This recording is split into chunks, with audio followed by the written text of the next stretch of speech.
La escóbula de la brújula. Dirige Jesús Callejo.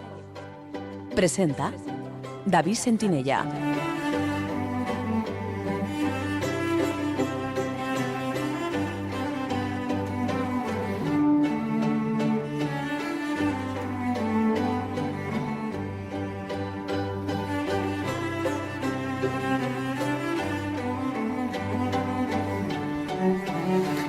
Hola, muy buenas noches amigos. Bienvenidos una semana más a una nueva edición de La Escóbula de la Brújula desde los estudios de Radio 4G FM en Madrid.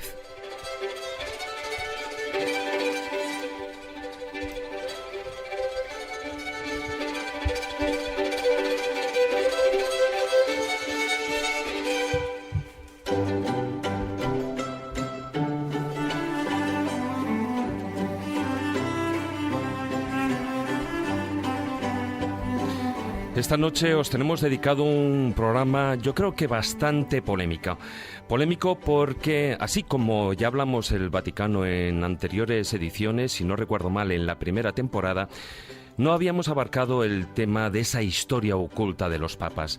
Una historia llena de misterio, de muchísimos secretos, una historia llena de algunas que otras leyendas, pero muchas realidades centradas, todas o casi todas de ellas, en el poder y en la lujuria.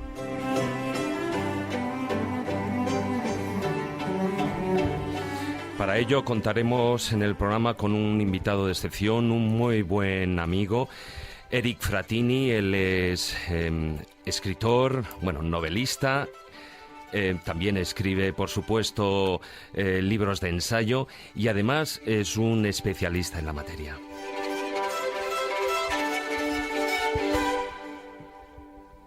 Pero también tendremos las habituales secciones. Empezaremos por el Zorrón del Caminante, con el que nos iremos hasta la localidad mediterránea de Peníscola. Allí, en lo que es la costa castellonense, hay un castillo muy curioso, el que fue residencia de Benedicto XIII, más conocido como el Papa Luna, el que fue protagonista del cisma, uno de los máximos protagonistas del cisma de Occidente que tuvo lugar entre los siglos XIV y XV.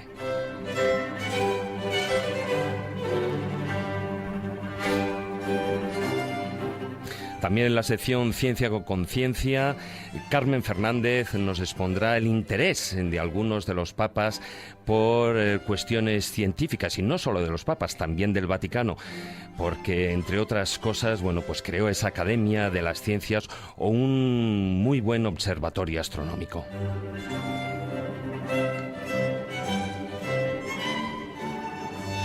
En la sección Casos extraños y extremos, nuestro colaborador Fermín Mayorga nos hablará de unos servicios secretos que sirvieron a lo largo de la historia a la Iglesia Católica para tapar sus trapos sucios.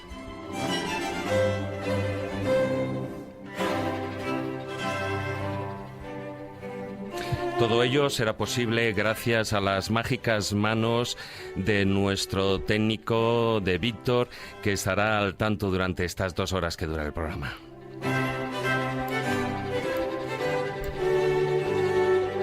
Ya sabéis que nos podéis mandar mensajes de WhatsApp al siguiente número de teléfono. Es el 636-689-184. Os lo repito, 636-689-184.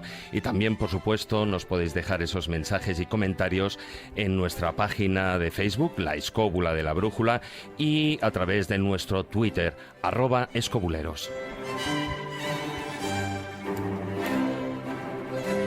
Y ahora sí, sin más demora, vamos a entrar por esos vericuetos de la historia oculta de los papas.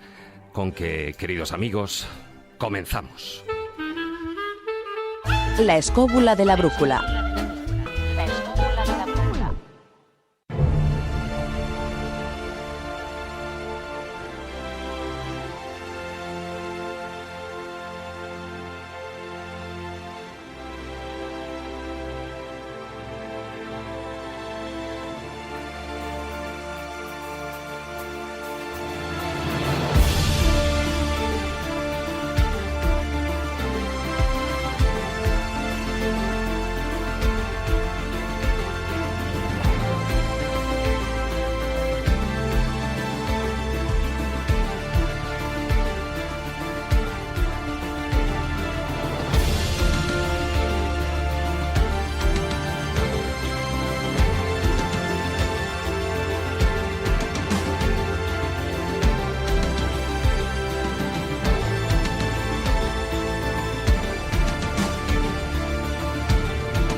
Muy buenas noches, don Jesús Callejo. ¿Qué tal, David Sentinella? Muy buenas noches. Bueno, pues hoy tenemos un programa, yo digo polémico porque vamos a hablar de cuestiones relacionadas con la Iglesia, pero no voy a decir el que, bueno, pues por supuesto que este no va a ser un programa ni mucho menos anticatólico, porque no vamos a hablar de creencias, no vamos a hablar de dogmas, no vamos a hablar de fe, sino vamos a hablar de ciertos personajes que a lo largo de la historia, bueno, pues movieron sus amplias manos, digamos, mediante intrigas, asesinatos, cuestiones también sexuales, que las hubo y desgraciadamente muchas, ¿no?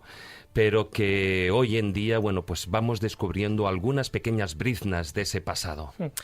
Exactamente, David. Yo creo que vamos a hablar de historia, con letras mayúsculas. Y dentro de la historia entran todos los perfiles. Por supuesto, hablar de la historia de la Iglesia Católica es hablar de una gran parte de la historia de la humanidad. Ten en cuenta que la Iglesia Católica ha influido a muchísimos millones de personas en el aspecto social, cultural, económico, científico. Es decir, que eso no lo podemos desdeñar. Por tanto, hablar de esa Iglesia Católica, esa institución más antigua, vigente, ¿no?, que se ha mantenido todavía a pesar de los enemigos internos que ha tenido la Iglesia, yo creo que ya de por sí tiene posiblemente la más antigua o la que ha perdurado más, por supuesto, a lo largo de toda la historia de estos 2000 años, pero además también ha sido la más influyente. Porque, bueno, pues a través de, digamos, de ese papado como institución, pues por supuesto que se han hasta, bueno, levantado reinos, o no tanto como reinos, sino coronas, y también se han echado por el suelo. Hombre, ten en cuenta que si hablamos de Occidente, evidentemente la Iglesia cristiana en general y la católica en particular ha influido muchísimo.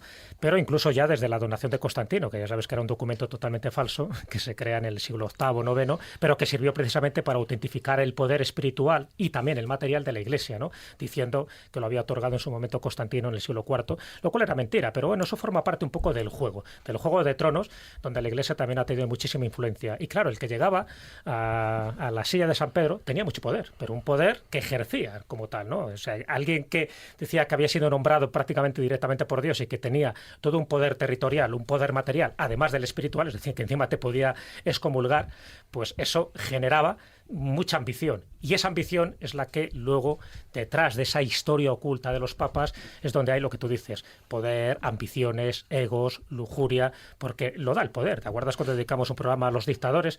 ¿Qué es lo que precisamente les condenaba para el resto de la humanidad? Les condenaba precisamente ese aislamiento que le generaba el poder absoluto. Pues con los papas ha ocurrido lo mismo. Es decir, hemos tenido de todo tipo de cosas. Es verdad que no vamos a centrarnos siempre en ese aspecto negativo. La Iglesia está ahí, la propia Iglesia lo reconoce, pero sí que es importante tener en cuenta que la influencia papal, ya no tanto de la Iglesia, sino la influencia papal, ha marcado incluso hasta ciertas expresiones populares, ¿no?, que luego lo comentaremos. El mantenerse en sus 13 tiene algo que ver con un tal Benedicto XIII, incluso del que además hablaremos, ¿no? Del que hablaremos. El que estés encerrado a pan y agua tiene que ver con un famoso cónclave. El se arremola de Dios en Cristo tiene que ver con la herejía del arrianismo y cosas similares. Incluso el que te cague una paloma también tiene que ver con un papa determinado en su momento, en el siglo III. O sea que hay supersticiones, hay creencias, hay expresiones populares, pero sobre todo hay mucha historia a lo largo de estos 2000 años que vamos a desgranar. Y sobre todo teniendo, como tenemos además, a un invitado, como tú bien decías, de lujo y excepción, que es Eri Frattini, que se lo sabe todo, no solo de la historia del papado, sino de las intrigas, de los contubernios y las conspiraciones que ha habido en estos últimos 100 años. Yo creo que es lo que más le gusta. Pero bueno, déjame presentar al resto del equipo. Muy buenas noches, don Carlos Canales. Hola, muy buenas noches. Bueno, como se suele decir, nunca se han hecho tantas masacres como en nombre de Dios. No creas, ¿eh? No bueno, creas. Cada uno de su Dios. ¿Será que la gente irá a pretextos como para hacer una masacre? No, hombre, no ha sido el nombre del dinero. Hay de todo, pero sí que es verdad que, bueno, que habéis dicho ya dos cosas en la introducción fundamentales. Efectivamente, la Iglesia Católica es la institución más antigua del mundo, vigente.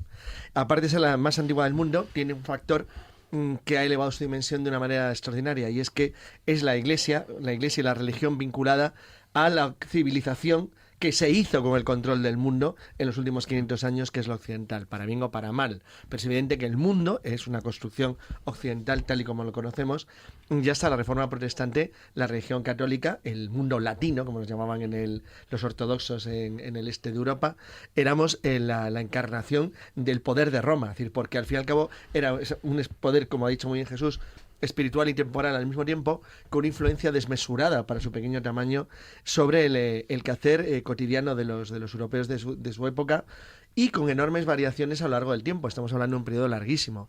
Ese periodo tan largo hizo que el papado no fuera exactamente igual en el siglo XIX que en el XVII, en el XIV que en el XV o en el X que en el IV. Entonces, esos cambios dependían de factores muy diversos, desde el entorno político que rodeaba a Roma y la situación de lo que ocurría en Italia, hasta cuestiones tan sencillas como la posibilidad de que el Papa influyera más o menos en los estados dominantes de su tiempo. Es decir, no fue lo mismo, obviamente, el papado al hundimiento del Imperio Romano que, por ejemplo, ya con Carlomagno. O épocas realmente oscuras, no solamente oscuras en el sentido de ser periodos profundos de analfabetismo e ignorancia, donde realmente la Iglesia era el único custodio del saber del antiguo Imperio Romano hundido, pero que en el caso de los papas, pues bueno, hubo una época, por ejemplo, el periodo del siglo X, que es conocido como el periodo de los fornicarios, donde es que era increíble lo que llegaba a papa. Y digo lo que llegaba a papa porque había desde asesinos auténticos hasta verdaderos taraos, es decir, era una cosa absolutamente asombrosa. Entonces, esos periodos han convivido con otros, en cambio, en lo que hubo papas realmente gente muy interesante, interesados en el arte, en la cultura, en la expansión de la cultura, de la civilización. Es un mundo muy amplio, volvemos a lo mismo, son 2000 años de historia y bueno, vamos a tocarlo hoy de una manera, vamos a ser lo más atractiva posible para los oyentes para que vean hasta qué punto la historia de la Iglesia es uno de los elementos fundamentales de la historia del mundo. Sí, desde luego que sí. Muy buenas noches, maese Juan Ignacio Cuesta. Aquí estamos. Bueno, antes tú ya apuntabas dentro de esas intrigas no solo el poder, el dinero, pero y el dinero también provocó en su momento en el que dentro de la Iglesia se provocaran esos cismas. Yo antes mencionaba el de Occidente, hubo varios, ¿no? Pero el que, por supuesto, crearon incluso en esos cismas una palabra que mucha gente le llama la atención, los antipapas. Sí, claro, los antipapas, porque había papas que no los reconocía nadie y por lo tanto cuando había 3 papas, 2 tenían que ser antipapas, lógicamente, pero lo malo es que cada uno decía lo mismo de los otros 2.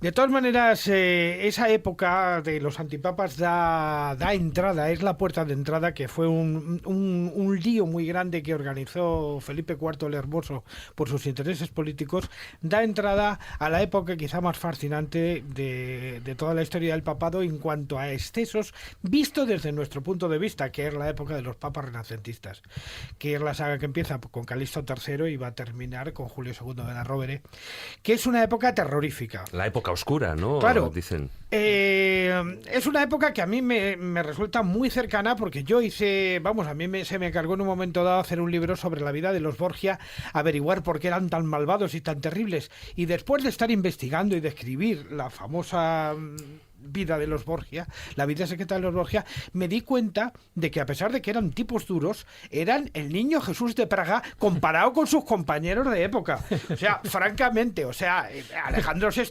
no era tan mala persona. Hombre, es que estaba rodeado de una caterva de ¿A quién sucede a Alejandro VI? Y sucede a Inocencio VIII. Pero que en serio, que vaya elemento. Aunque no lo creáis, son papas inocentes. Hubo una época, ha habido se llamaban inocencias. Unos cuantos papas asesinos, punto. Y ya está, que eran directamente homicidas. Había de todo, por supuesto. Bueno, dejarme antes de que entremos mucho más en materia que presentemos a nuestro amigo, a nuestro invitado de hoy, como decía, un invitado de lujo.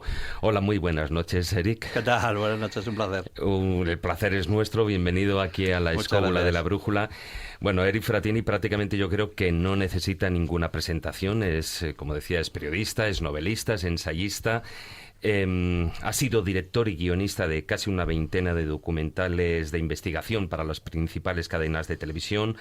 Ha dado diversos cursos y conferencias a nivel internacional sobre seguridad y terrorismo islámico a diferentes fuerzas policiales, de seguridad y de inteligencia. Fue durante años corresponsal en Oriente Medio, residiendo tanto en Beirut como en Jerusalén. Fruto también de todo este trabajo, pues en el año 2013 recibió 2 premios internacionales por su trabajo de investigación periodística. Y si todo esto fuera poco, además es autor de, si no recuerdo mal, de 4 novelas y de más de una veintena de ensayos publicados en 42 países y 15 idiomas. Ahí es nada. He trabajado mucho. Has trabajado, te ha dado tiempo para todo tenía tiempo. eso y bueno, y más, ¿no? Pero el resumen es que me lo he pasado muy bien. Hombre, de eso se trata, Eso es lo más de importante. disfrutar con el trabajo que uno hace. Y tu último ensayo es el Libro Negro del Vaticano, que acaba de salir, Sí. todavía está calentito ahí, publicado bajo el sello Espasa. Oye, ¿por qué te centraste tanto en lo que es la figura del del la Vaticano? entidad del Vaticano, sí? Bueno, yo creo principalmente porque hasta hace muy poco tiempo, hasta la llegada de Juan Pablo II, ni siquiera la llegada de Juan Pablo II, mucho más avanzado el pontificado de Juan Pablo II, para muchos que estamos aquí, que ya somos mayores, realmente nosotros nunca sabíamos que un papa se enfermaba. Yo recuerdo que de repente un buen día a mí me dijeron, no, se ha muerto el papa Pablo VI. Y yo, ¿cómo que se ha muerto el papa Pablo VI? Pero también se mueren. Claro, se mueren también. Lo único que no les hacen es autopsia, porque está prohibido por la Constitución Vaticana, pero se mueren, ¿no? Entonces, claro, realmente había muy poca información sobre el pontificado. Realmente lo que veíamos era, claro, los medios de comunicación no son los de ahora, las redes sociales que podemos seguir, hasta la información del precónclave y el cónclave al segundo. Que la gente estaba en Roma, recuerdo que ahora cuando eligieron al Papa Francisco, la gente estaba en Roma y tú por Twitter podías seguir perfectamente cómo se estaba desarrollando todo el tema del precónclave y el cónclave, porque la gente estaba mandando twitters. Yo recuerdo una anécdota. ¿Desde dentro? No desde dentro dentro del cónclave, porque está prohibido, pero la gente, te digo, en Roma, que te iba contando lo que estaba sucediendo, ¿no? Yo recuerdo, por ejemplo, durante el precónclave, que es cuando ellos, antes de entrar en cónclave ya, cuando se recluyen en Santa Marta para elegir al nuevo pontífice, Sí. Ellos hacen el precónclave donde ellos hacen campaña electoral, porque es así, o sea, donde se van reuniendo y se reunían en muchos restaurantes. Y yo recuerdo ir a un restaurante que suelo ir en Roma, la Carbonara, en el Campo di Fiore, donde te ponen unos espagueti con salsa de jabalí maravillosos. Y recuerdo que el dueño, Nicola, me dice, Eric, creo que te vas a tener un compañero de mesa cerca que te va a gustar. Y total que llegábamos un grupo de periodistas donde estaba Jesús Bastante, que creo que también que lo conocéis. Sí. Estaba Jesús en el grupo de periodistas. Subimos a una mesa que nos habían preparado. Éramos periodistas españoles, portugueses e italianos. Y en la mesa de al lado estaba sentado el señor Rouco Varela, Monseñor Rouco Varela, que iba a entrar en cónclave porque es cardenal elector, y estaba haciendo campaña electoral en esa mesa con un grupo de cardenales italianos conservadores. Es ahí donde se hace la política, luego lo tienen prohibido. Entonces, claro, ¿y yo qué hice? Hice, como buen periodista, hice una fotografía de la mesa aquella y la colgué en internet. Y aquella se repicó muchísimo, y más aquí en los medios de comunicación españoles. O sea, es que ahora es al segundo a la información. Sí, oye, antes yo mencionaba esos 2 premios que obtuviste en el año 2013. Uno de ellos te lo concedió precisamente una revista italiana, Terra Incognita, por todo ese trabajo de investigación que hiciste sobre el caso de Batilix, ¿no? Sí. Batilix 1. Batilix 1, sí. Supuso un verdadero bombazo, porque, bueno, pues ahí se destaparon muchas cosas que algunos, tal vez, investigadores que estabais en ello, intuíais parte de toda esa trama que había ahí oculta, pero a modo para el gran pueblo, o sea, para el pueblo en general, había muchas cosas desconocidas que luego la gente se hacía cruces. Sí, bueno, el caso Batilix ha sido la mayor filtración de documentos. Se filtran en total 66 documentos secretos, que unos eran muy importantes, que ahora hablamos si quieres de ellos, otros eran menos importantes. Creo que había una factura incluso de un hábito que se había hecho el Papa Benedicto XVI, ¿no? Lo que le había costado realmente, que no era nada importante, pero claro, dentro de esos documentos, esos 66 que se filtraron, primero los recibe un gran amigo mío, Gianluigi Nuzzi, que lo conocéis también, uno de los grandes investigadores vaticanistas en Italia, y yo recibo 47 documentos del Batilix, ¿no? Donde algunos incluso eran ya documentos muy importantes. Estaban las cartas de Viganò, el Monseñor Viganò, que es el que nombra el Papa Benedicto XVI para que haga un informe sobre la limpieza de los departamentos pontificios, ¿no? están las dos cartas que envía Viganò al Papa y luego después a Bertone, donde le dice que hay tanta porquería que no sabe por dónde empezar. Después, niño trae la pala, ¿no? Sí, y misteriosamente, bueno, cuando él envía la segunda carta de Viganò, que se conoció así, segunda carta de Viganò, misteriosamente Viganò es ascendido y nombrado embajador nuncio del Vaticano en Washington, un gran cargo, y lo apartaron de absolutamente. Luego, entre los documentos, había documentos muy interesantes que yo me encontré, fue el de, por ejemplo, que nos afecta mucho a los españoles, fue el de ETA, sobre la negociación del Vaticano con el tema de ETA, ¿no? Cuando ETA, los jefes de ETA le piden a la nunciatura, piden al Vaticano que cedan la nunciatura para la negociación con el gobierno de José Luis Rodríguez Zapatero, ¿no? Y lo que es muy interesante, la contestación del Vaticano fue realmente reveladora para los españoles, porque el Vaticano, Bertone le dice a su nuncio en Madrid, le dice que no se metan en eso, porque es muy problemático, muy peliagudo, y que por supuesto tienen que informar sin demora a el ministro Rubalcaba, que en ese momento era vicepresidente de gobierno y también llevaba Interior, política de Interior, y una frase muy interesante del documento es que dice que por supuesto hay que consultarlo con Jaime Mayor Oreja. Cuando Jaime Mayor Oreja ya no era ni ministro de Interior, era eurodiputado. Sí. Entonces todavía lo que te demostraba era todavía el poder que tienen muchos políticos con respecto al Vaticano, ¿sabes? Porque Jaime Mayor Oreja yo le conozco, es un tipo magnífico, pero en ese momento él no tenía ningún poder político, ningún poder, porque era eurodiputado. Pero así todo le dicen al nuncio que consulte con Jaime Mayor Oreja. Eso fue uno de los documentos importantes para los españoles. Sí, Jesús. Sí, comentaba Serey que ese Batilix 1, y haciendo referencia a ese que ocurrió en el 2012.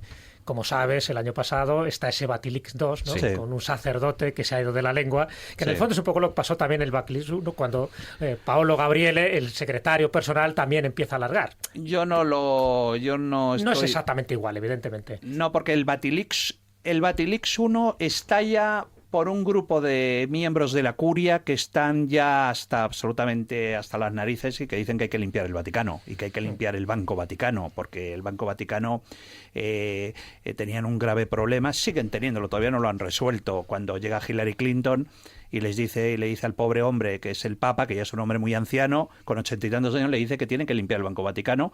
¿Por qué? Porque el Departamento del Tesoro de Estados Unidos ha detectado movimientos de financiación ilegal del terrorismo y lavado de dinero, blanqueo de capital de grupos mafiosos, italianos y rusos. Entonces, claro, imagínate, el pobre Papa casi le da un infarto.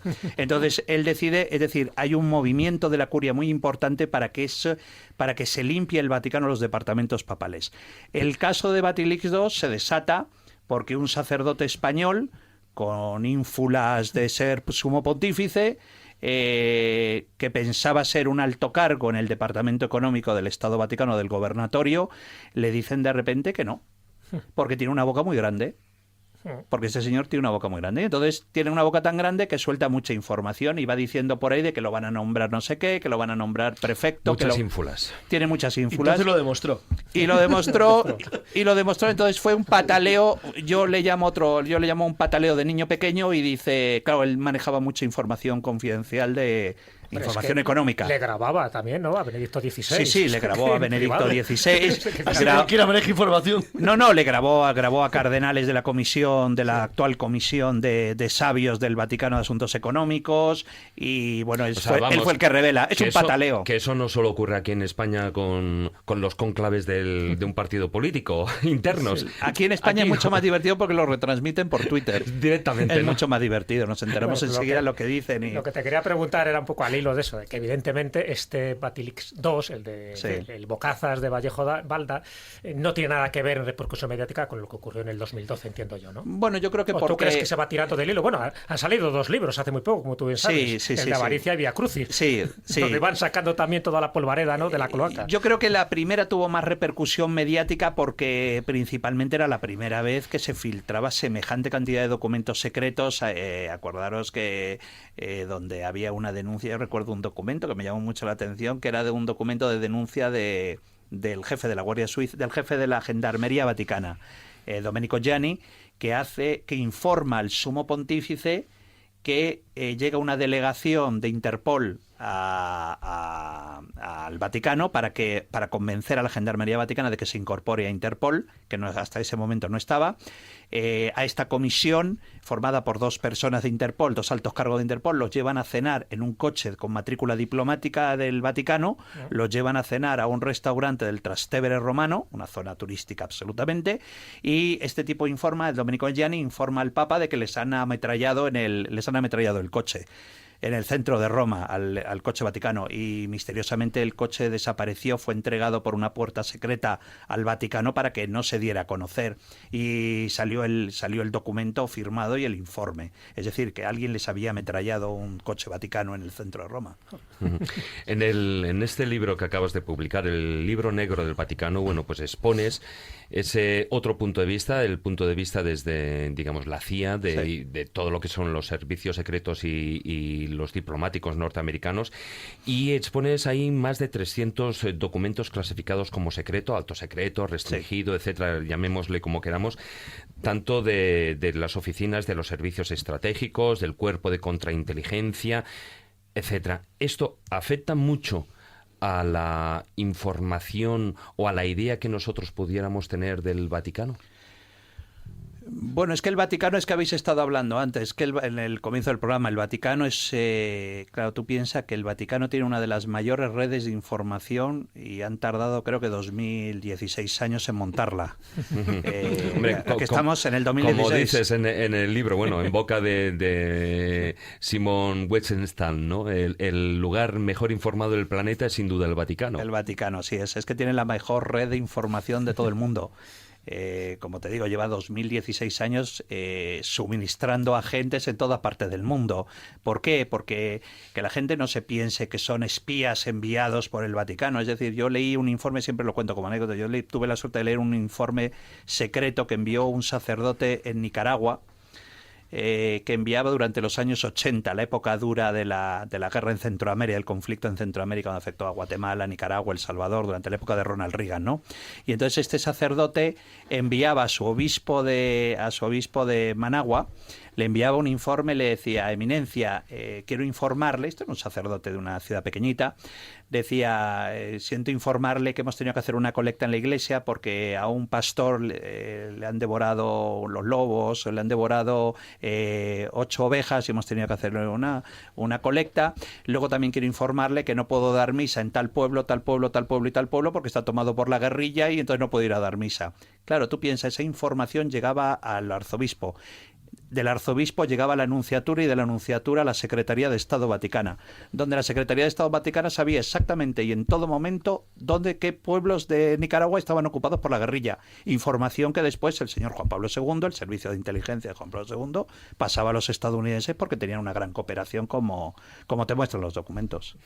Que por cierto es el Papa que más colaboración ha tenido con la CIA, ¿no? Juan Pablo II. Bueno, es que yo creo que, yo siempre digo, no fuera así, no físicamente, pero yo creo que Juan Pablo II ha sido el mejor agente de la CIA en Europa. Encubierto, ¿no? No encubierto. Que había una comunidad de intereses que pensaba como ellos realmente. Bueno, es que buscaba algo parecido. Bueno, es que claro, yo digo siempre que cada papa, principalmente en la época contemporánea, ¿no? Cada papa los últimos, ha ocupado ese cargo por una razón de ser política, es decir, Pío XII es elegido, Pacelli es elegido papa en un momento en que estalla la guerra mundial y era un papa que se necesitaba.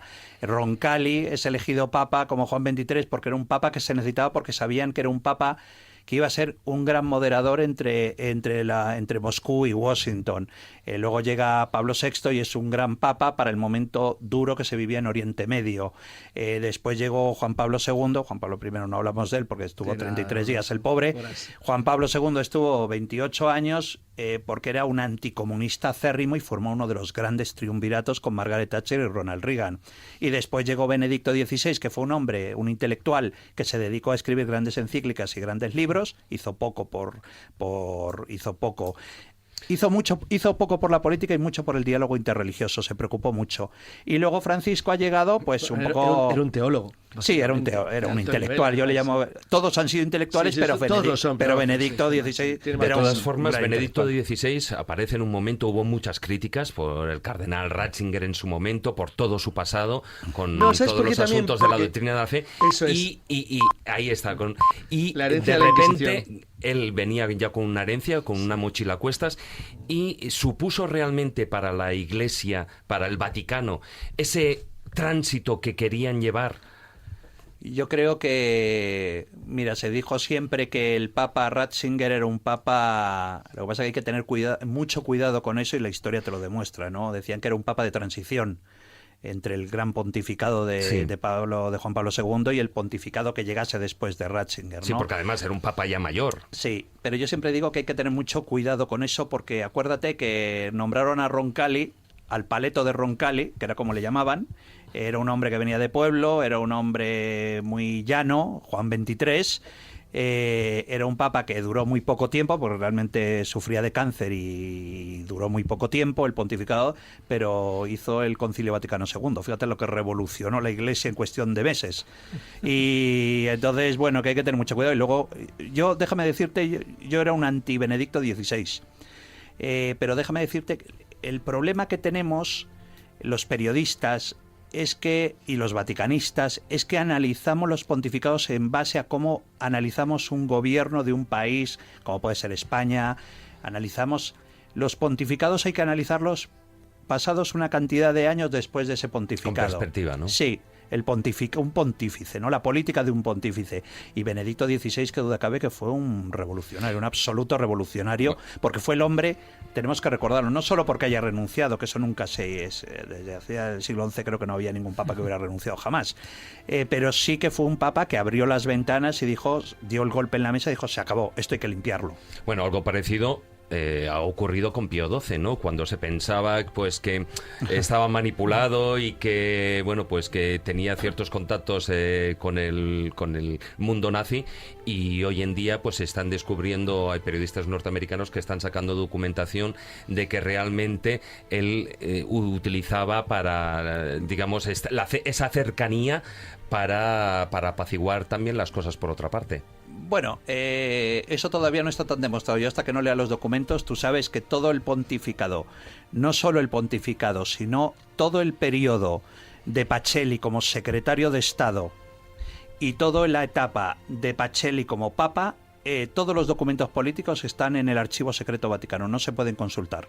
Es decir, que si tú eres tan maravilloso y tienes una figura tan maravillosa políticamente, déjame leer los documentos, déjame leer los telegramas de las nunciaturas de Berlín o de la nunciatura de Francia, de París, cuando tú eras papa durante la Segunda Guerra Mundial, o los documentos, por ejemplo, que por supuesto no saldrán nunca a la luz, los documentos de la nunciatura en Zagreb, durante la época de Croacia, de la Croacia pro-nazi. Que eran católicos encima. Eran católicos. Extraño. Claro, y entonces todos, porque se han hecho públicas las grandes fotografías de los ustachas de Ante Pavelic visitando a Pío XII y Pío XII bendiciéndoles, cuando ya les estaban diciendo al Vaticano, a las nunciaturas, que los croatas estaban matando muchísima gente en zonas como Jasinovac, la zona del campo de concentración.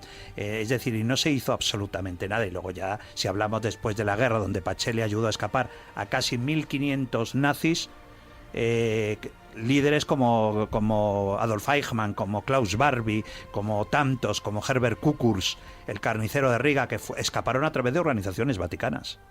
Jesús, ¿querías apuntar algo? Sí, por meter un elemento de misterio, ¿no?, a esta primera parte de la Escóbula de la Brújula. Has hablado de Roncalli y sabes que con el tiempo se publicó un libro de Pierre Carpi que hablaba de las profecías de Juan XXIII.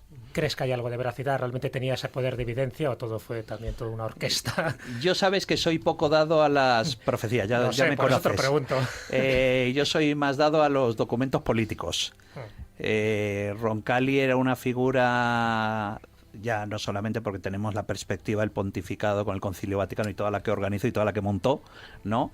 Pero sí que era un hombre ciertamente curioso. Ya su propia personalidad, la personalidad de Roncalli, era un hombre muy de pueblo, porque él era un cura de pueblo realmente, Roncalli, ¿no? Y como lo es Francisco, que es Bergoglio, es un cura de pueblo. y no lo digo de forma despectiva como han pensado muchos que me han criticado por decir que Bergoglio era un cura de pueblo, al contrario, lo digo de pueblo y del pueblo, sí, ¿no? y del pueblo, lo digo en el buen sentido de la palabra, ¿no? Roncalli era una figura verdaderamente muy controvertida, porque tú sabes que, además, por ejemplo, en este libro hay un capítulo de eso donde al leer los documentos lo he descubierto, que era muy odiado por JFK, por John Kennedy, odiaba a Roncalli, lo odiaba absolutamente. Es más, tú sabes que cuando llega John Kennedy, el primer presidente católico a la Casa Blanca, se dice que seguramente van a establecer relaciones diplomáticas, porque no había relaciones diplomáticas con el Vaticano, ¿no? Hace muy poco cuando se han establecido. Y misteriosamente Kennedy siempre se negó a tener relaciones diplomáticas abiertas con el Vaticano, porque decía que era un intervencionista. Porque tú sabes que Roncalli era un gran amigo personal de Khrushchev, que invita a la hija, ¿te acuerdas? Que invita a la hija al Vaticano. Se consideraba muy prosoviético en aquella época. Sí, Juan 23, el pobre hombre. Un poco rojo lo consideraba, lo consideraba a Roncalli. Bueno, dejamos esta amplia introducción, ya prescindo de decir breve, para dar paso a las secciones en las que, por supuesto, seguimos hablando de papas.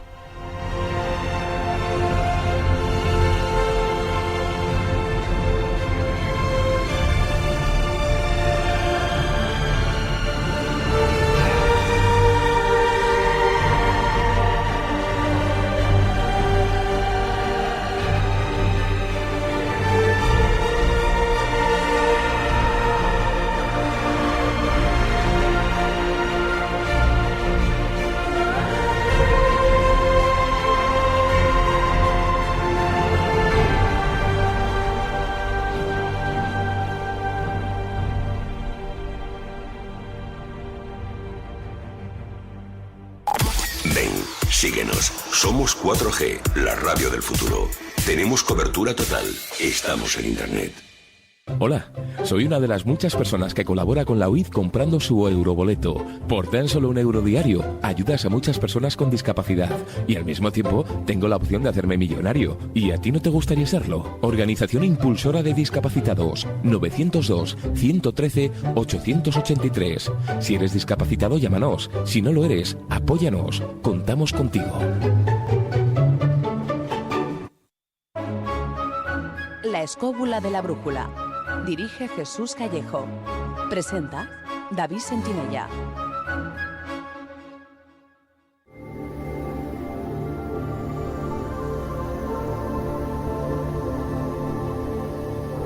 El zurrón del caminante.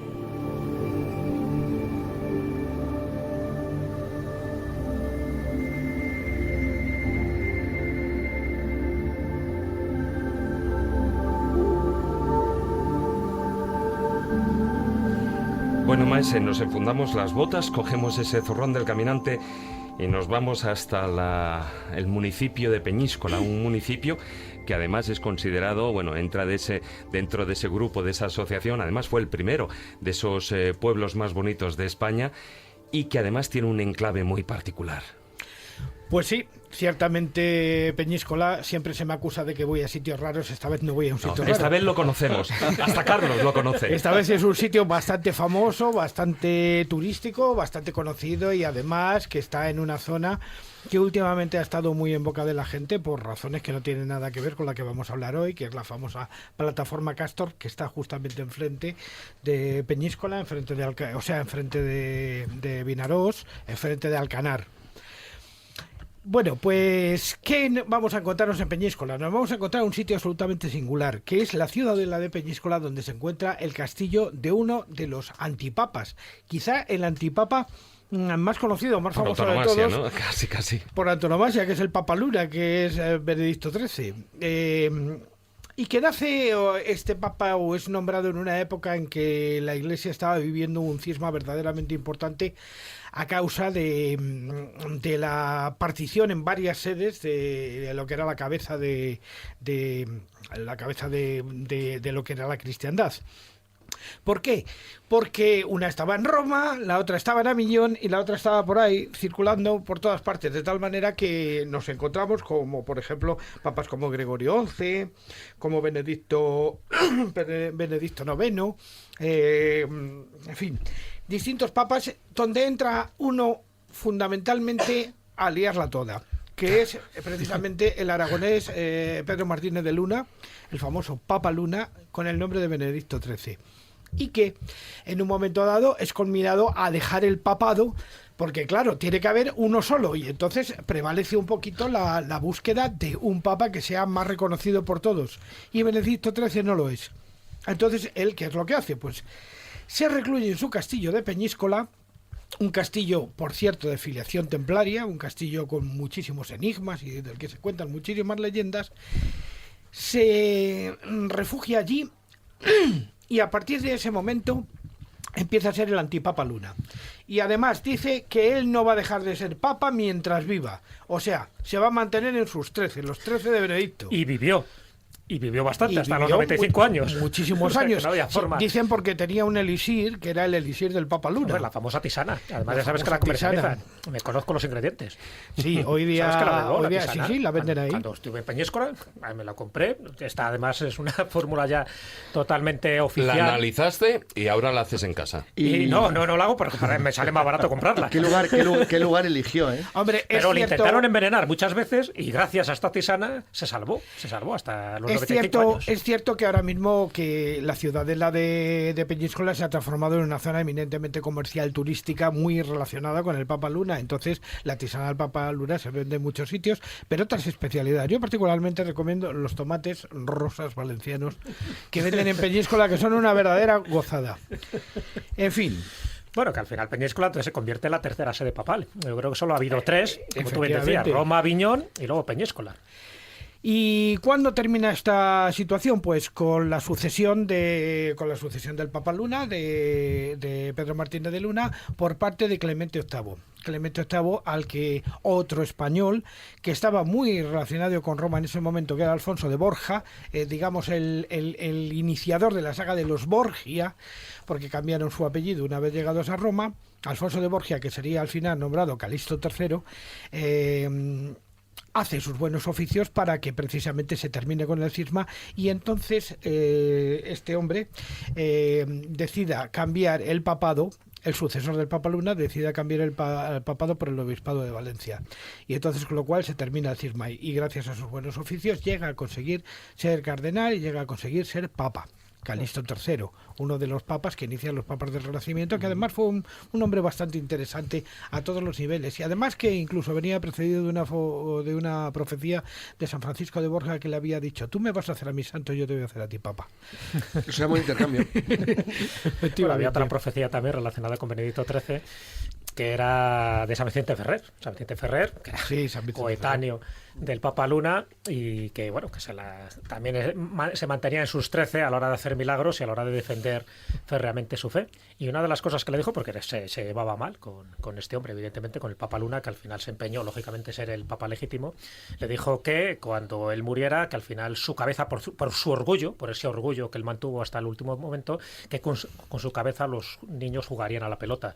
Y mira tú por dónde, al final, con el tiempo, y que le iba a decir que eso se iba a cumplir, porque sabes que, bueno, pues al final su cadáver sufre distintas penalidades, entre ellas la última o la penúltima, cuando entra los franceses con la invasión francesa, y bueno, pues con el cadáver prácticamente juegan, lo tiran, lo destrozan y solo queda la calavera al final va a su pueblo natal, en Zaragoza, y luego se va al Palacio de Sabiñán, y en Sabiñán roban esa calavera en el año 2000, o sea que ha estado trascendiendo en distintos lugares hasta que al final ha sido recuperada. O sea, ¿quién le iba a decir que esa profecía, no sé si profecía, o en fin, o un mal augurio que hizo San Vicente Ferrer con la cabeza de Benedicto XIII, pues al final acabara como acabó, dando tumbos, y ahora vuelve a estar otra vez en el castillo de Sabiñán, y por cierto, la han declarado bien de interés cultural para que nadie la vuelva a robar.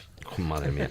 Pues, bueno, sí, pues dime. alrededor de Benedicto XIII se cuentan muchísimas leyendas de difícil probatura. Por ejemplo, el hecho de que él tuvo que construir, una vez que quiso escapar del castillo, tuvo que construir su propia escalera para salir del castillo, y en los trabajos perdió una joya que se perdió en el mar y que no se volvió a encontrar.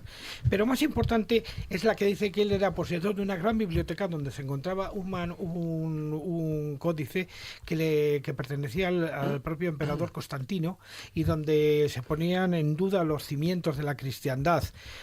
Esa y otras muchísimas leyendas hay alrededor de este papa, porque evidentemente la textura del edificio, ese pasado templario, con esos ajedrezados extraños, esa forma de lugar mágico, sagrado, que ya venía desde hace muchísimo tiempo, ha llevado, además por los aspectos pictóricos, a que haya sido siempre un lugar de referencia. Fíjate si tanto ha sido un lugar de referencia que Antoni Mann la decidió como representación de Valencia en la película El Cid.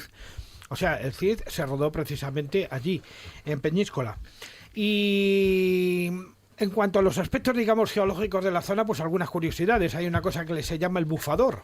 El bufador, que es una especie de túnel que va por justo debajo del castillo y tal, donde el agua ahí entra y sale continuamente, y hay unas peñas sobre las que golpea haciendo un ruido tremendo y tal. Y entonces esto lo llaman allí el bufador.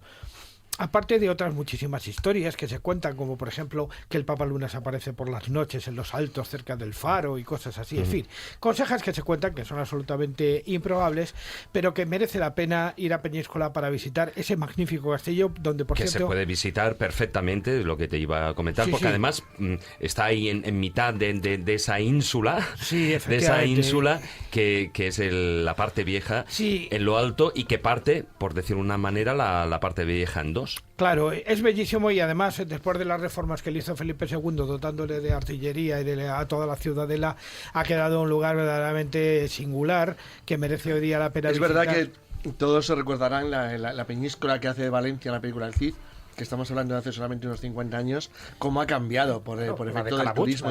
la película de Berlanga. Calabuch, El Calabuch, efectivamente, sí. Calabuch Peñíscola. también. Pero aún así, a pesar de Calabuch. cambios, sigue siendo una ciudad muy, muy bonita. Me gusta mucho. Hombre, lo que decían, había un momento en el que ese istmo, ese pequeño istmo, incluso llegaba a estar totalmente cubierto antaño por el agua. Hoy en día es absolutamente inviable Ya porque la hay en los zona edificios. donde están los baretos, o sea que ahora es un lugar perfectamente... Te es lo el conoces. puerto.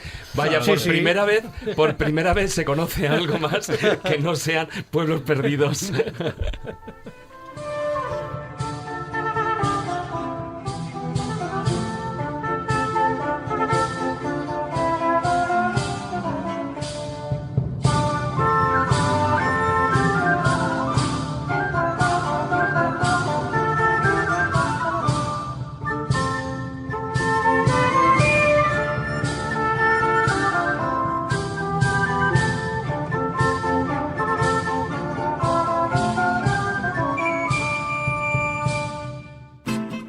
La escóbula de la brújula.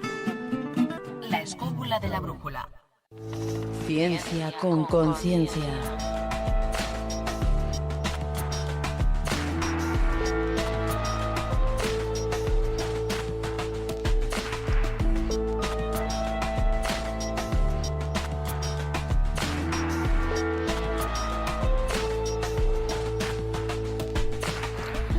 Bueno, Carmen, muy buenas noches. Carmen Fernández. Buenas noches. Yo ya iba a entrar a saco en la conversación porque, claro, estabas aquí en el estudio y habíamos hablado en el impasse entre sección y sección, y de repente ni me había dado cuenta que ni te había saludado en antena. No Oye, pasa nada. Te perdono. Bueno, tengo la Pero venia. Ya solo que por estamos hoy. hablando de Tienes papas, la bendición papal, sí. tengo la... Solo por hoy. Mamal. Mamá. De momento creo que... Bueno. A ver, hablando de ciencia y hablando del tema del Vaticano y de los papas, precisamente el actual papa, antes de entrar en el seminario, era químico, ¿no? Pues sí, como yo. Esto, de hecho, cuando lo eligieron, fue lo primero que leí en las noticias. Dije, bueno, pues mira, el gremio a lo mejor ahora resulta un poco más conocido, ¿no? Todos los químicos nos hacemos más famosos. Sí, era técnico químico antes de entrar en el seminario. Y por él iba a empezar, decíais antes, ¿no? La intelectualidad que realmente todos los papas muestran. Pues no vamos a hablar de la parte más de humanidades, que es donde suelen destacar la mayoría, sino que he cogido unos pocos ejemplos de los que tocan en algún punto algo más relacionado con la ciencia. Y de hecho el Papa Francisco hace poquísimo, un año, ¿no? O dos, sacó una encíclica sobre medio ambiente. No sé si es la primera, de hecho he buscado a ver si hay algún otro papa que hubiera sacado una encíclica relacionada con el tema, no he encontrado, salen solo las noticias de Francisco. La encíclica se llama Laudato Si, alabado seas, por el inicio de un poema de San Francisco de Asís, que se llama El canto de las criaturas, como es lógico ¿Cómo en le gusta San a este hombre, Francisco, San Francisco de Asís? ¿Cómo le gusta? Y la centra, digamos, eso, en el planeta Tierra, como es un lugar en el que viven los hombres, defendiendo la naturaleza, la vida animal y hablando de las reformas energéticas que habría que hacer por este mundo que nos cobija, ¿no? 6 capítulos tiene y hace una crítica dura, por lo visto, no me la he leído, no me ha dado tiempo, pero una crítica dura del consumismo y ese, digamos, desarrollo irresponsable. Casi lo podríamos encauzar dentro de la New Age. casi. Sí, bueno, ahí hace un buen alegato precisamente eso, en combatir la degradación ambiental y el cambio climático, con lo cual no está nada mal, ¿no? Que ya también desde ese punto de vista, desde ahí arriba del Vaticano, traten estos temas. Juan Pablo II me lo iba a saltar un poco porque sí es más reconocido intelectual como humanista, igual que Benedicto XVI que decíais antes, simplemente resaltar que fue el que pidió perdón por esos errores cometidos por la Iglesia Católica a lo largo de los siglos, y uno de ellos lo comentamos además aquí en el programa, el de Galileo. Como ya lo habíamos hablado, pues me lo salto. El siguiente, digamos, como del presente hacia atrás, sería Pío XI.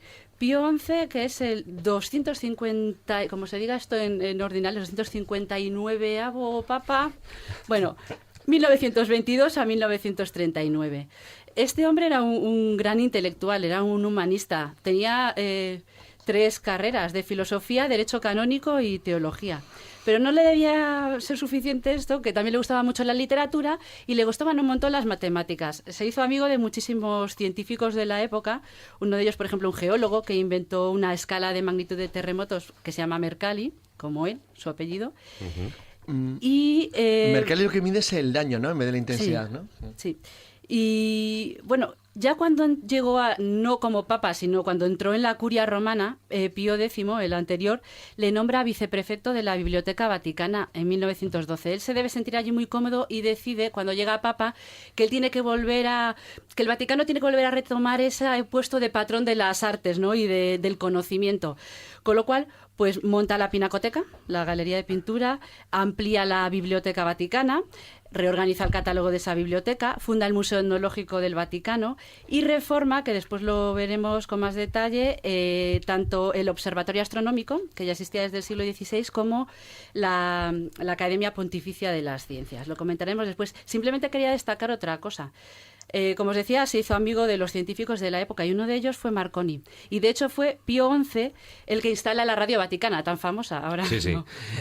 Ya que estamos en ella, pero si hay un papa, digamos, por el que se puede hablar especialmente y además con leyendas inclusive acerca de la ciencia, ese es Silvestre II. Sí, Silvestre II. La parte de leyendas se la voy a dejar a Jesús, que seguro que tiene más que le llamaran el Papa Mago no significa nada.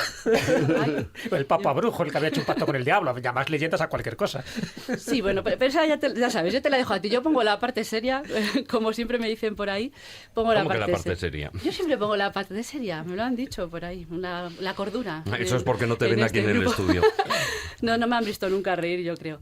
Bueno, pues Silvestre II también era un estudioso. Él estudió por lo que se estudiaba en aquella época. Él fue papa entre 999 y 1003. O sea, que estudió poco. Poquitos años, pero ahí en un año clave, en el año 1000, ¿no? Donde estaba todo el mundo asustado por si les llegaba el apocalipsis. O sea, es un punto clave. Bueno, pues él estudió el trivium y el quadrivium, que era lo que se estudiaba en la época. ¿Qué es esto? El trivium era gramática, retórica y dialéctica, y quadrivium, pues aritmética, geometría, astronomía y música, con lo cual tocó a todos los palos.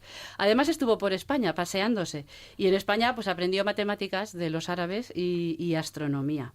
A partir de ahí desarrolla su amplia carrera científica, que podríamos decir, y se dedica pues no solo a enseñar, o sea, primero a aprender, él, por su cuenta, después a enseñar, dando clase en Reims, y a investigar y a construir instrumentos para investigar o aprender. Construía ábacos, globos terrestres, intentó construir un órgano, por lo visto, para la catedral de Reims, un órgano a vapor.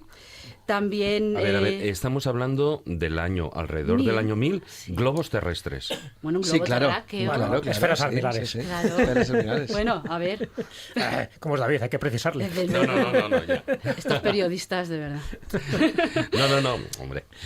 Por aquello y de... ha hablado también de la cabeza... No, a eso va. Es que esa la ponía, a esa la dejaba en el límite para que tú ya la enganches de ahí la leyenda, ¿sabes? Relojes de péndulo también. Fue el que introdujo el sistema decimal y el cero, que no se usaba. Los romanos no conocían el cero, con lo cual hasta aquel momento no se usaba, y fue el introductor. También se dedicó a la música, como decía antes, y yo, claro, de música no tengo mucha idea, ya lo dije una vez, me parece, aquí mismo. Construyó una versión de monocordio, el instrumento musical, que es una caja de resonancia con una cuerda con longitudes variables y que permite medir diferentes vibraciones sonoras o intervalos musicales. Así podía calcular las distancias entre las notas. Por algo le llamaba, ¿no? monocorde. Sí, tenía una, ¿no? Una cuerda. Dios, menos mal que me lo explicó, David. Muchas gracias. Pero, bueno, después, esto a lo mejor, Carlos, tú te lo sabes mejor, porque no pude encontrar más información que esas dos líneas. Sí, viene justo después de esto. Porque por ahí dicen que fue un precursor de un sistema taquigráfico.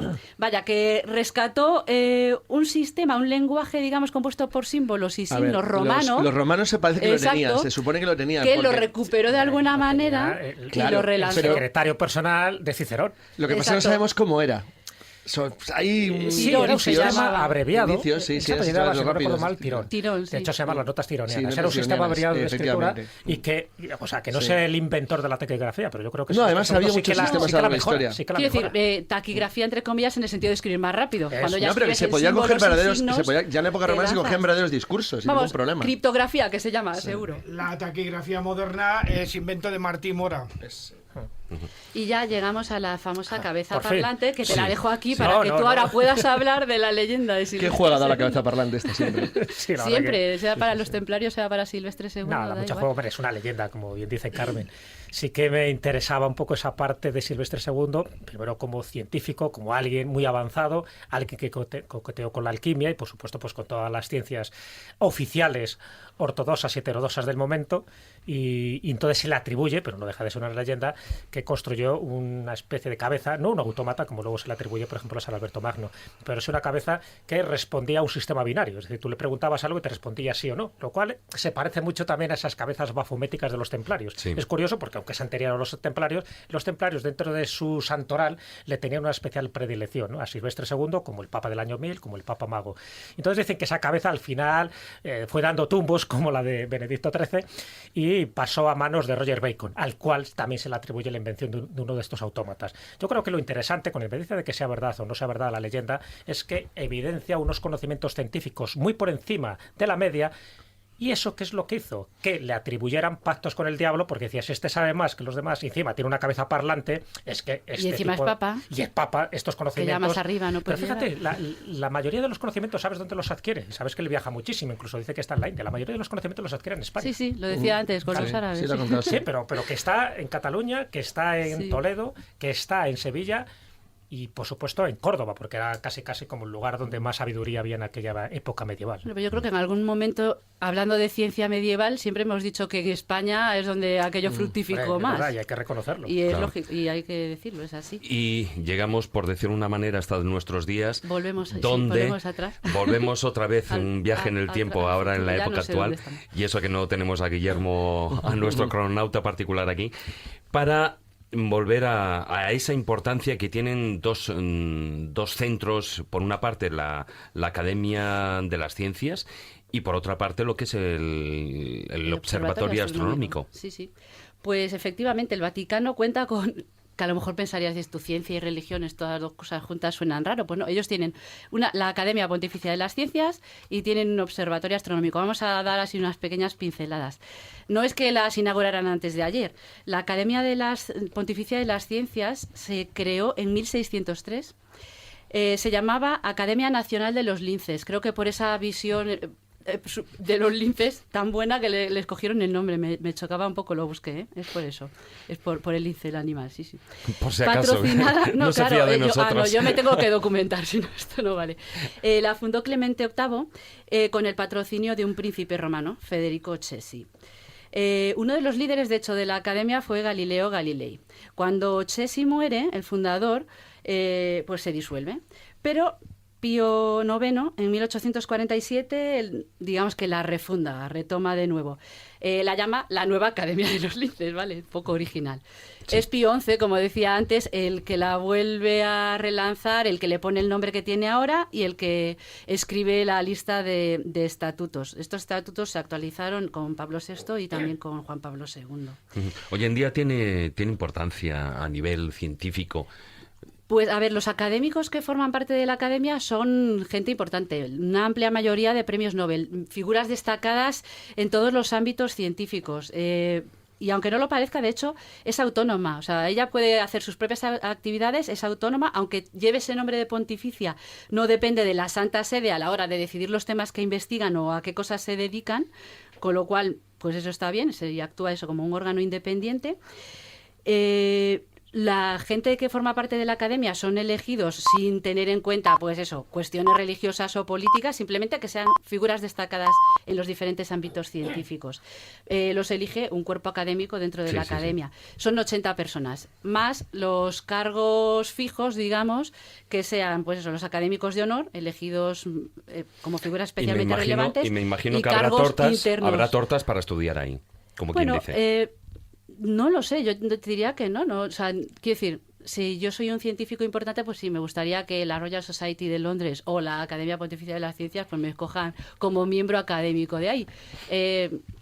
Premios Nobel, o sea, es que ahí estaba, claro. Yo qué sé, Marconi, estaba Schrödinger, estaban todos estos, claro, yo no llegaré nunca. Hasta el gato, ¿no? El gato de Schrödinger. No sabemos si lo dejaban entrar o no a la academia. Quería ser Schrödinger.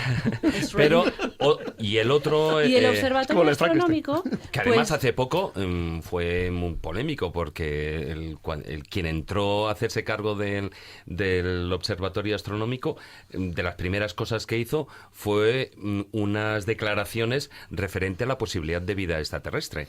Sí, el argentino, que es argentino también, de hecho, el director del Observatorio Astronómico. De hecho, Conrado Balducci también lo ha dicho. Él dice que hay vida extraterrestre, lo que no dice es en qué grado, en qué evolución. Y Conrado Balducci, yo creo que... También, sí, claro. pero además no es que solo que sea exorcista, sino que, digamos, en varias ocasiones, incluso, por decir una manera y entrecomillado, castigado por la Iglesia, como decíamos por el otro, a veces hasta por bocazas. A lo mejor por hablar demasiado, pero eso no quiere decir que lo que diga son tonterías. Cuidado. No. Pues el observatorio se fundó allá por el siglo XVI, hace tiempo ya. Gregorio XIII, ¿por qué? Pues porque quería reformar el calendario y entonces decidió que construía la Torre de los Vientos en el Vaticano, metía ahí a los jesuitas, que suelen ser todos jesuitas los que están allí dentro, astrónomos y matemáticos, y que le ayudaran a reformar el calendario. Y lo hizo. En su origen era esto, el calendario, mejorar la navegación marítima, pues a las cosas a las que se dedicaba la astronomía del momento. En el siglo XIX aquello ya se relanza y aparece el padre Angelo Secchi, que es el primero, de hecho, en clasificar las estrellas según los espectros que se obtienen. Visto esto y visto que en el siglo XIX además es toda la reforma, digamos, cuando la ciencia se institucionaliza, que lo comentábamos también en el último programa, y surge, digamos, esa distancia de que ciencia y religión no son compatibles, ahí el Papa León XIII dice, yo tengo que relanzar bien el observatorio para mostrar que sí hay una compatibilidad entre las dos. Se traslada del Vaticano, ya cuando la contaminación lumínica es muy alta, a Castel Gandolfo, que es donde está ahora mismo el observatorio, pero tienen también unas construcciones en Arizona y un telescopio que pertenece también al Vaticano en combinación con otros centros astronómicos americanos. Y ahí están, siguen sacando cosas. Si buscas en el periódico siguen saliendo noticias astronómicas del Vaticano. A mí lo que me gustaría saber es si de repente detectan una señal como la famosa WOW, pues si la sacarían a la luz pública. Te dirán que es una señal de Dios. Pues yo una creo que sí. Partícula divina, pero hecho un pulsar. El bosón de Higgs da para mucha filosofía científica. Yo creo que, además, lo decía Eric, la información que tiene el Vaticano es increíble, pero a todos los niveles, no solo de espionaje, no solo de lo que se cuece en los distintos países, también a nivel de misterio. O recordar, y solo pongo un caso al azar, ¿no?, de los muchos que hay, que incluso hubo una comisión del Vaticano en la Cueva de los Tallos, en Ecuador, una de las cuevas más enigmáticas, es decir, que iba buscando a ese lugar. Es decir, el Vaticano sabe de lo divino y de lo terrestre, pero también de lo extraterrestre. Bueno, pues ahora dejamos la sección aquí y ya con el filandón vamos a intentar averiguar esas otras cosas también ocultas y que se nos han ocultado. Muchas gracias, Carmen. ¿A vosotros?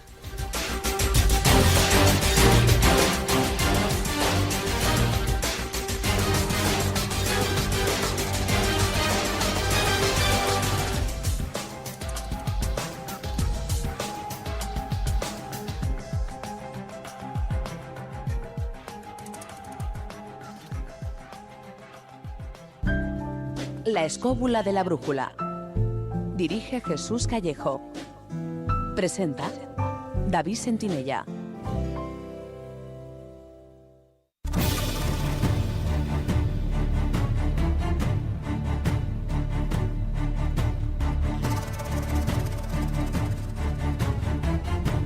Comienza El Filandón.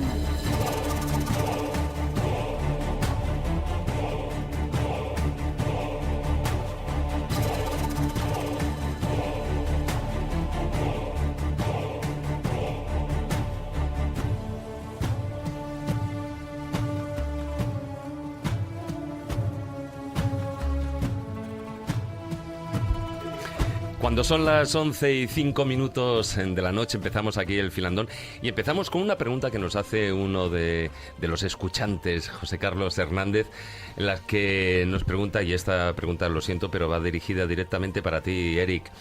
¿Qué vínculos hubo entre el Vaticano y el Tercer Reich? Bueno, fueron muy estrechos. Hubo, por supuesto, altos líderes, altos cargos, cardenales que estuvieron en contra del Reich y desde dentro del propio Reich, que lucharon incluso a riesgo de sus propias vidas contra el régimen nacionalsocialista. Pero luego hubo una connivencia muy cercana por parte del Papa Pío XII. Hay incluso a un historiador que se le permite la entrada en el Vaticano, que todos habéis leído sus libros, John Cornwell, que se le permite entrar en el Vaticano dentro de una campaña que quiere llevar a cabo el Vaticano para beatificar a Pacelli, a Pío XII, ¿no? Uh-huh. Entonces, dentro de esa gran campaña, se permite a John Cornwell acceder a los archivos secretos vaticanos durante todo el pontificado y cuando él era secretario de Estado nuncio en Baviera y luego en Berlín, ¿no? Que luego él es elegido secretario de Estado y luego es nombrado papa. Y lo que descubre John Cornwell en esos archivos le lleva a escribir un libro que se llamó El Papa de Hitler, donde él habla abiertamente, además es un libro que yo recomiendo, está publicado aquí en España, magnífico, donde él habla de toda la política, cómo se llevó a cabo la política de Pío XII con respecto a pegarle mantequilla al régimen nacionalsocialista, sí, ¿no? Lo que antes veníamos hablando un poquitín, ¿no? Sí, era absolutamente. Yo creo que Pío XII no era tan pronazi como si tan anticomunista que le llevó a ser pronazi. Lo cual en el fondo hubiera sido, si los alemanes ganan la guerra, un error, porque en el trasfondo ideológico profundo del nazismo había un enorme componente pagano que no aceptaba el catolicismo ni el protestantismo. No, entonces no aceptaba la religión. Entonces, y el judaísmo tampoco. No. Está claro, pero quiero decir que se hubieran ganado ese núcleo importante neopagano. Una religión. O los testigos de Jehová, que murieron muchísimos en los campos de exterminio. Sí. Esa operación Pasillo Vaticano es la que tú defines en el libro como la ruta de las ratas. Sí, exactamente. Sí. Eso, toda la operación que se llevó a cabo todavía está el San Girolamo. Todavía además se puede visitar, no se puede visitar por dentro porque está cerrado, sigue siendo el seminario. Había dos seminarios en Roma que están, una está en la Piazza Navona, la Santa María del Ánima, sí, que pertenece al seminario austroalemán de Roma, y otro es San Girolamo, que era el seminario croata de Roma, que son instituciones que todavía se pueden visitar y la iglesia se puede visitar, y a través de esas dos instituciones se evacuó a muchísimos líderes nazis y criminales de guerra de diferentes países, no solo de Alemania, que fueron hacia países de Latinoamérica principalmente. Sí. Ahí yo publico uno de los documentos, que está muy bien el documento, porque es un informe de los americanos, de la inteligencia americana, informando a sus superiores de que están hartos, y además lo dicen así, estamos hasta las narices, de que el Vaticano, a través de un tal Monseñor Montini, que después fue Pablo VI, se está ayudando a escapar a criminales de guerra que estamos buscando los aliados. Bueno, dos de esos criminales de guerra, como tú citabas al principio, uno es Ante Pavelic, Klaus Barbie y otro Eichmann, pero son de los alemanes, pues que claro, es que están los otros. Bueno, Ante Pavelic también, que acabó aquí, además, refugiado aquí en España. Pero lo acabó en Argentina, el libro ¿no? anterior a este libro negro del Vaticano, el que publicaste hace poco, que es Murió Hitler en el búnker, utilizó, partiendo de la base de que sobreviviera, ¿no? Que no se suicidara el 70 de abril de 1945. ¿Pudo haber utilizado este mismo pasillo, estas mismas influencias para ir a Argentina? Lo que se habla más de la ruta que posiblemente pudo seguir Hitler, de lo que se habla es de la ruta de Dinamarca, a través de Dinamarca, de Tonder, de la ciudad de Tonder en Dinamarca, porque hay testimonios que le localizan a Hitler y a Eva Braun en Tonder. Después hay gente... oficiales del ejército alemán que declaran haberlo visto a Hitler en el puerto de Kristiansand en Noruega, y misteriosamente también es el último puerto que tocan los dos submarinos, el U-977 y el U-530, ¿no?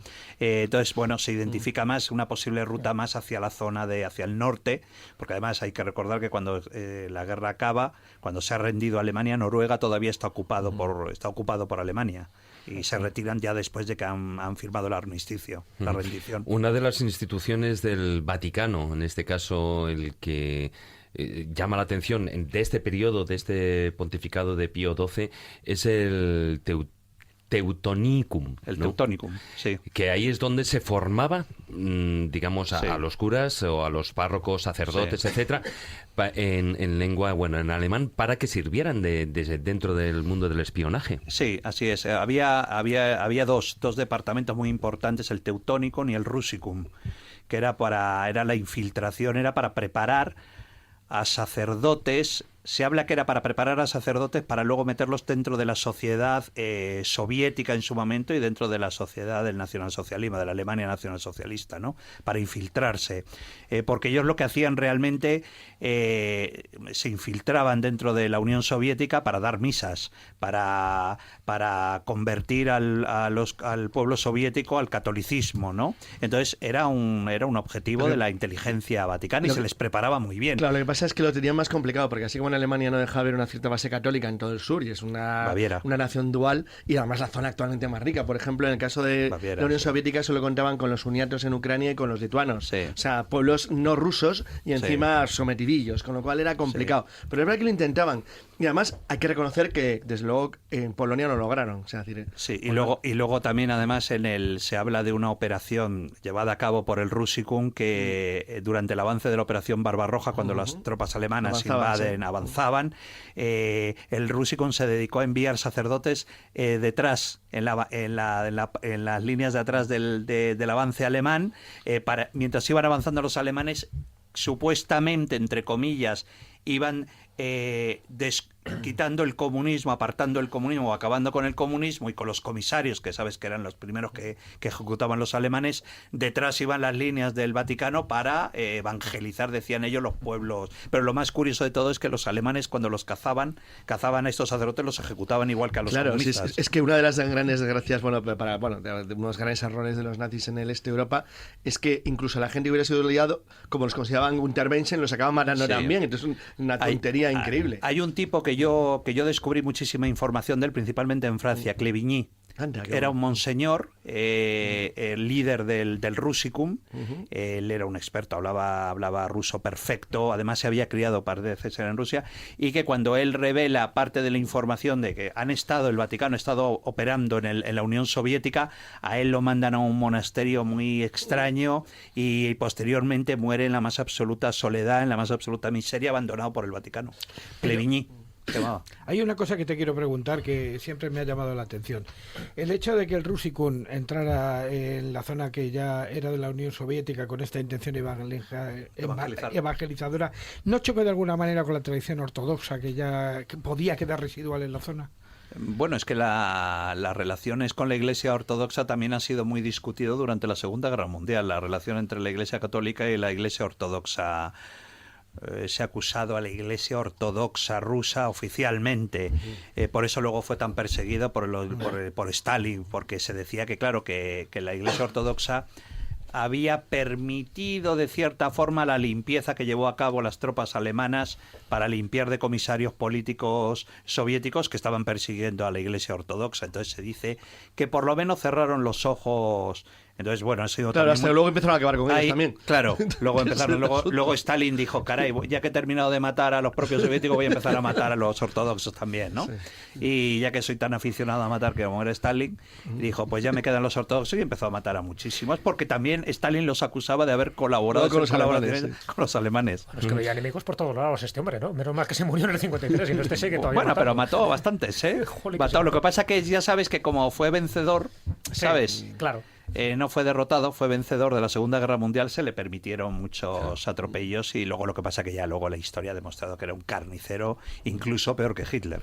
Lo que sí que resulta curioso de este pontificado de Pío XII, y con esto me gustaría pasar página, es que curiosamente, él tuvo una difícil relación, o la Iglesia, en su persona, con dos países. Por una parte con Argentina, con la Argentina de Perón, y después con esa Polonia comunista. Curiosamente, dos lugares en los que en la actualidad ha habido los dos papas.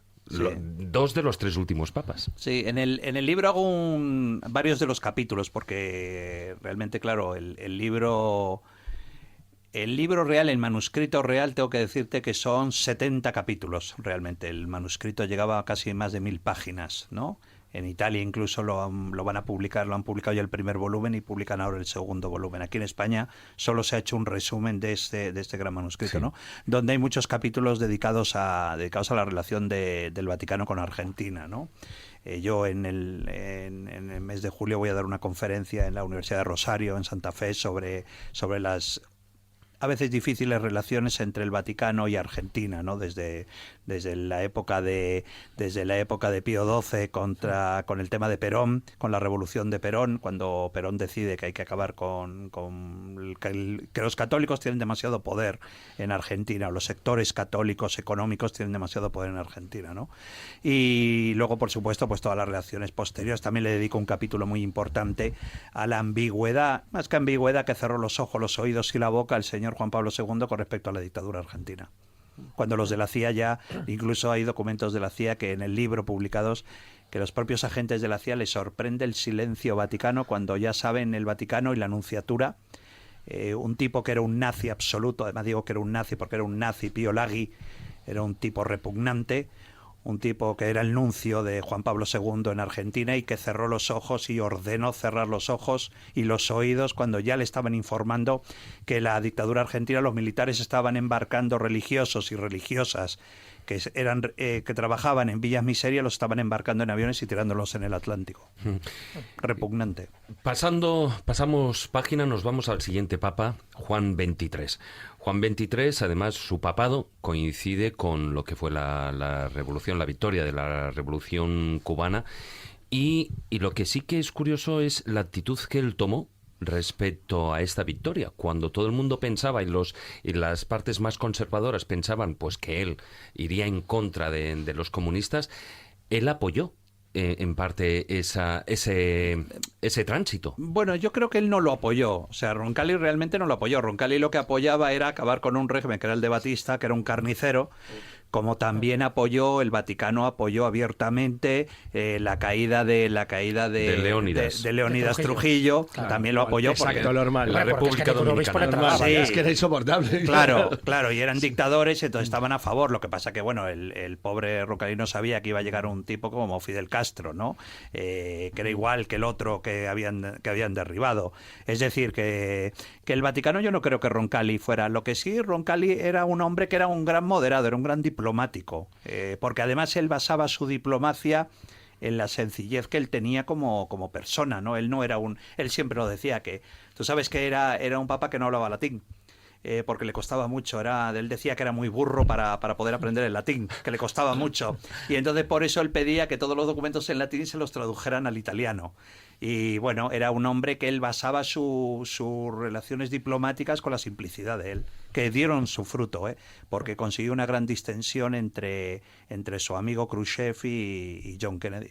Y el gran mérito, ¿no?, del Papa Bueno, como luego se le denominó, fue el Concilio Vaticano II, esa apertura de la Iglesia. Que hemos tenido que esperar también el pontificado de Juan Pablo II para que lo beatifiquen. Y a tantos, a Monseñor Romero, al propio Roncalli, porque claro, para el Vaticano que vino después, yo creo que no tanto Montini como sí Juan Pablo II, como sí Boitila veía el pontificado de Roncalli como de izquierdas. Era un pontificado de izquierdas porque era un hombre que había revolucionado la Iglesia, había dicho que se acabó el tema de hablar en latín ante los creyentes, se acabó de dar la espalda a los creyentes en las misas, que había que dar la cara a los creyentes, que era lo importante.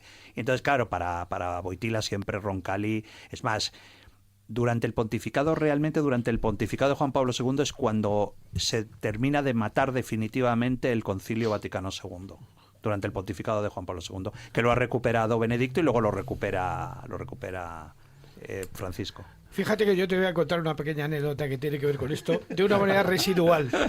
Ya se le ve venir. Cuidado, que conoció a Juan XXIII, No, recién subido Juan XXIII, antes de que subiera Juan XXIII, yo era monaguillo. Bueno, entonces se empieza, Yo ayudaba a misa. Roncalli empezó así, era monaguillo. Yo ayudaba a misa entonces en un colegio de monjas que había delante de la casa de mis padres, de espaldas a las muchachas. Con la llegada de Juan XXIII se invierte y entonces tanto el sacerdote como el monaguillo miran a las muchachas. Qué mal lo pasé. Claro. Porque estaba en plena adolescencia. Es que eran los creyentes y las creyentes. Bueno, también otra cosa por la cual, estamos hablando de dictaduras, o sea, por una parte, al principio aparece esa dictadura cubana, la que a él le sorprende, también le sorprende porque en principio él tenía aparentemente una buena relación con Trujillo. Sí. Y nos vamos a la tercera dictadura, en este caso la nuestra, la española, ¿no? Porque, en aquella época, en 1966, pues es cuando, cuando finaliza ese Concilio Vaticano II y se produce, Pablo II, Juan XXIII, pues hace como un giro hacia España, ¿no? Sí, pero las monedas ponían Franco caudillo España por la gracia de Dios. Sí.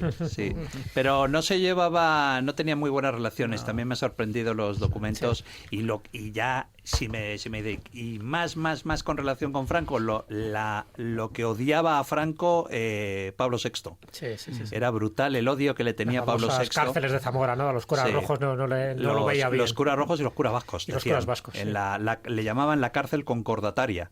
Que era lo que se había establecido en el concordato, que fue lo que se estuvo negociando durante mucho tiempo, porque el Vaticano, hubo una discusión del Vaticano diciendo que realmente Franco no tenía autoridad para condenar a prisión a sacerdotes, ¿no? Que estuvieran llevando a cabo su labor pastoral, ¿no? Y entonces, dentro del concilio se consiguió, más o menos, entre comillas, de forma moderada, crear una sección especial, una galería especial dentro de la cárcel de Zamora, y se llamó así Prisión Concordataria, donde ahí iban a parar pues todos los curas rojos y los curas vascos. Y entonces, luego también, por supuesto, luego llegó Añoveros, luego llegó tantos... Que no le hizo ninguna gracia a Franco. Que no le hizo ninguna gracia a Franco, porque intentó desterrarlo, claro. Y el Vaticano, Pablo VI, le dijo que ni para Dios lo iba a desterrar. Dicho. El arzobispo del famoso y polémico arzobispo de Bilbao. Sí. La verdad que es muy interesante... Porque, claro, efectivamente, lo que quiero recordar es que, claro, el libro es una visión del Vaticano desde el punto de vista de la CIA, claro, de los estadounidenses. Porque todos estos documentos son documentos que enviaba la estación de la CIA en Madrid, de la Embajada Americana en Madrid, claro, porque eran testigos de todo lo que estaba sucediendo, ¿no? Entonces todos estos documentos, hay muchos, yo creo que he publicado 82 al final del libro, un dossier de los documentos, ¿no? Claro, porque a ver, Juan Pablo XXIII muere Juan XXIII sí. muere en 1963, ahí ya cuando termina el Concilio Vaticano II, efectivamente ya es cuando está Pablo VI. Que él nunca lo llega a ver. Y la relación que tiene Norteamérica, en este caso, a partir de lo que era aquella época, que era Eisenhower, sí. que, vamos, como que no veía tampoco muy buenos ojos hacia España, pero sí. sobre todo por la relación por la persecución que aquí se tenía sobre los protestantes, ¿no? Sí, efectivamente.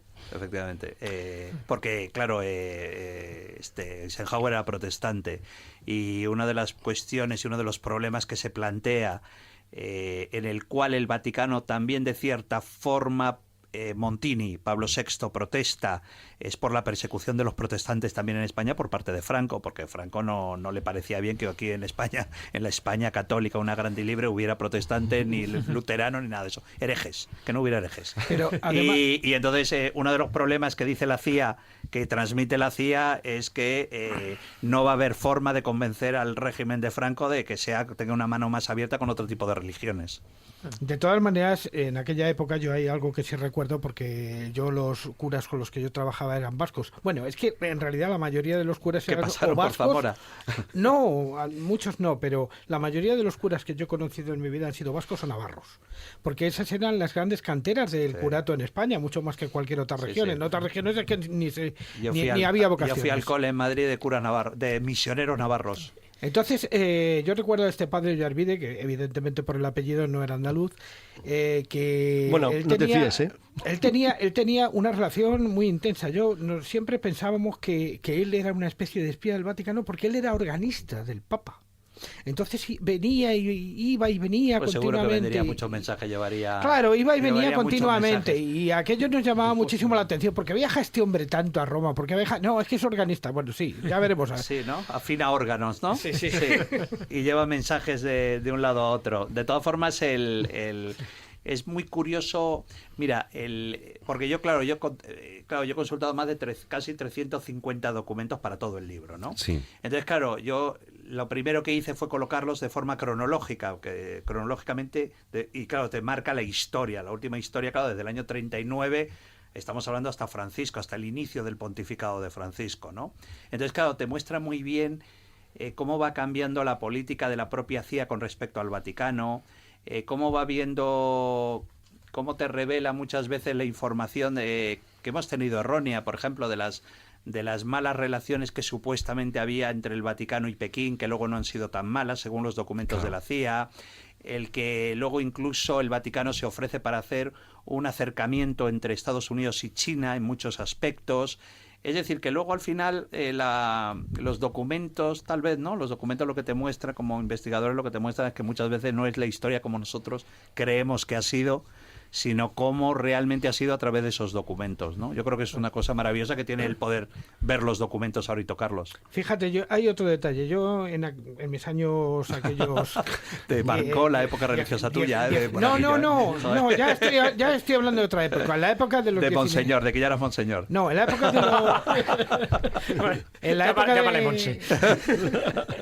En la época de mis 19, 20 años, que tuve mucha relación con los javerianos, porque yo tenía... Eso es peligroso decirlo así. Pero tus 19, 20 años era con Pío XII.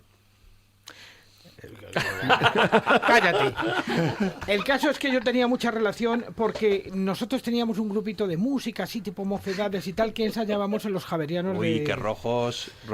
Bueno, totalmente. pues todos estos javerianos, todos habían estado en China y nos contaban que no se perseguía tanto a los cristianos en China en aquel momento. Yo en aquella época... Claro, antes de la Revolución Cultural luego fue terrible. Sí, claro, joder. Claro, pero todo aquello entonces a mí me importaba bastante poco, pero luego he ido atando cabos y me he dado cuenta de algunas cosas que me llamaron la atención en aquellos años. Luego también hay otra cosa también que está muy bien en el libro, y es que publico toda una lista de fuentes de información de la CIA dentro del Vaticano.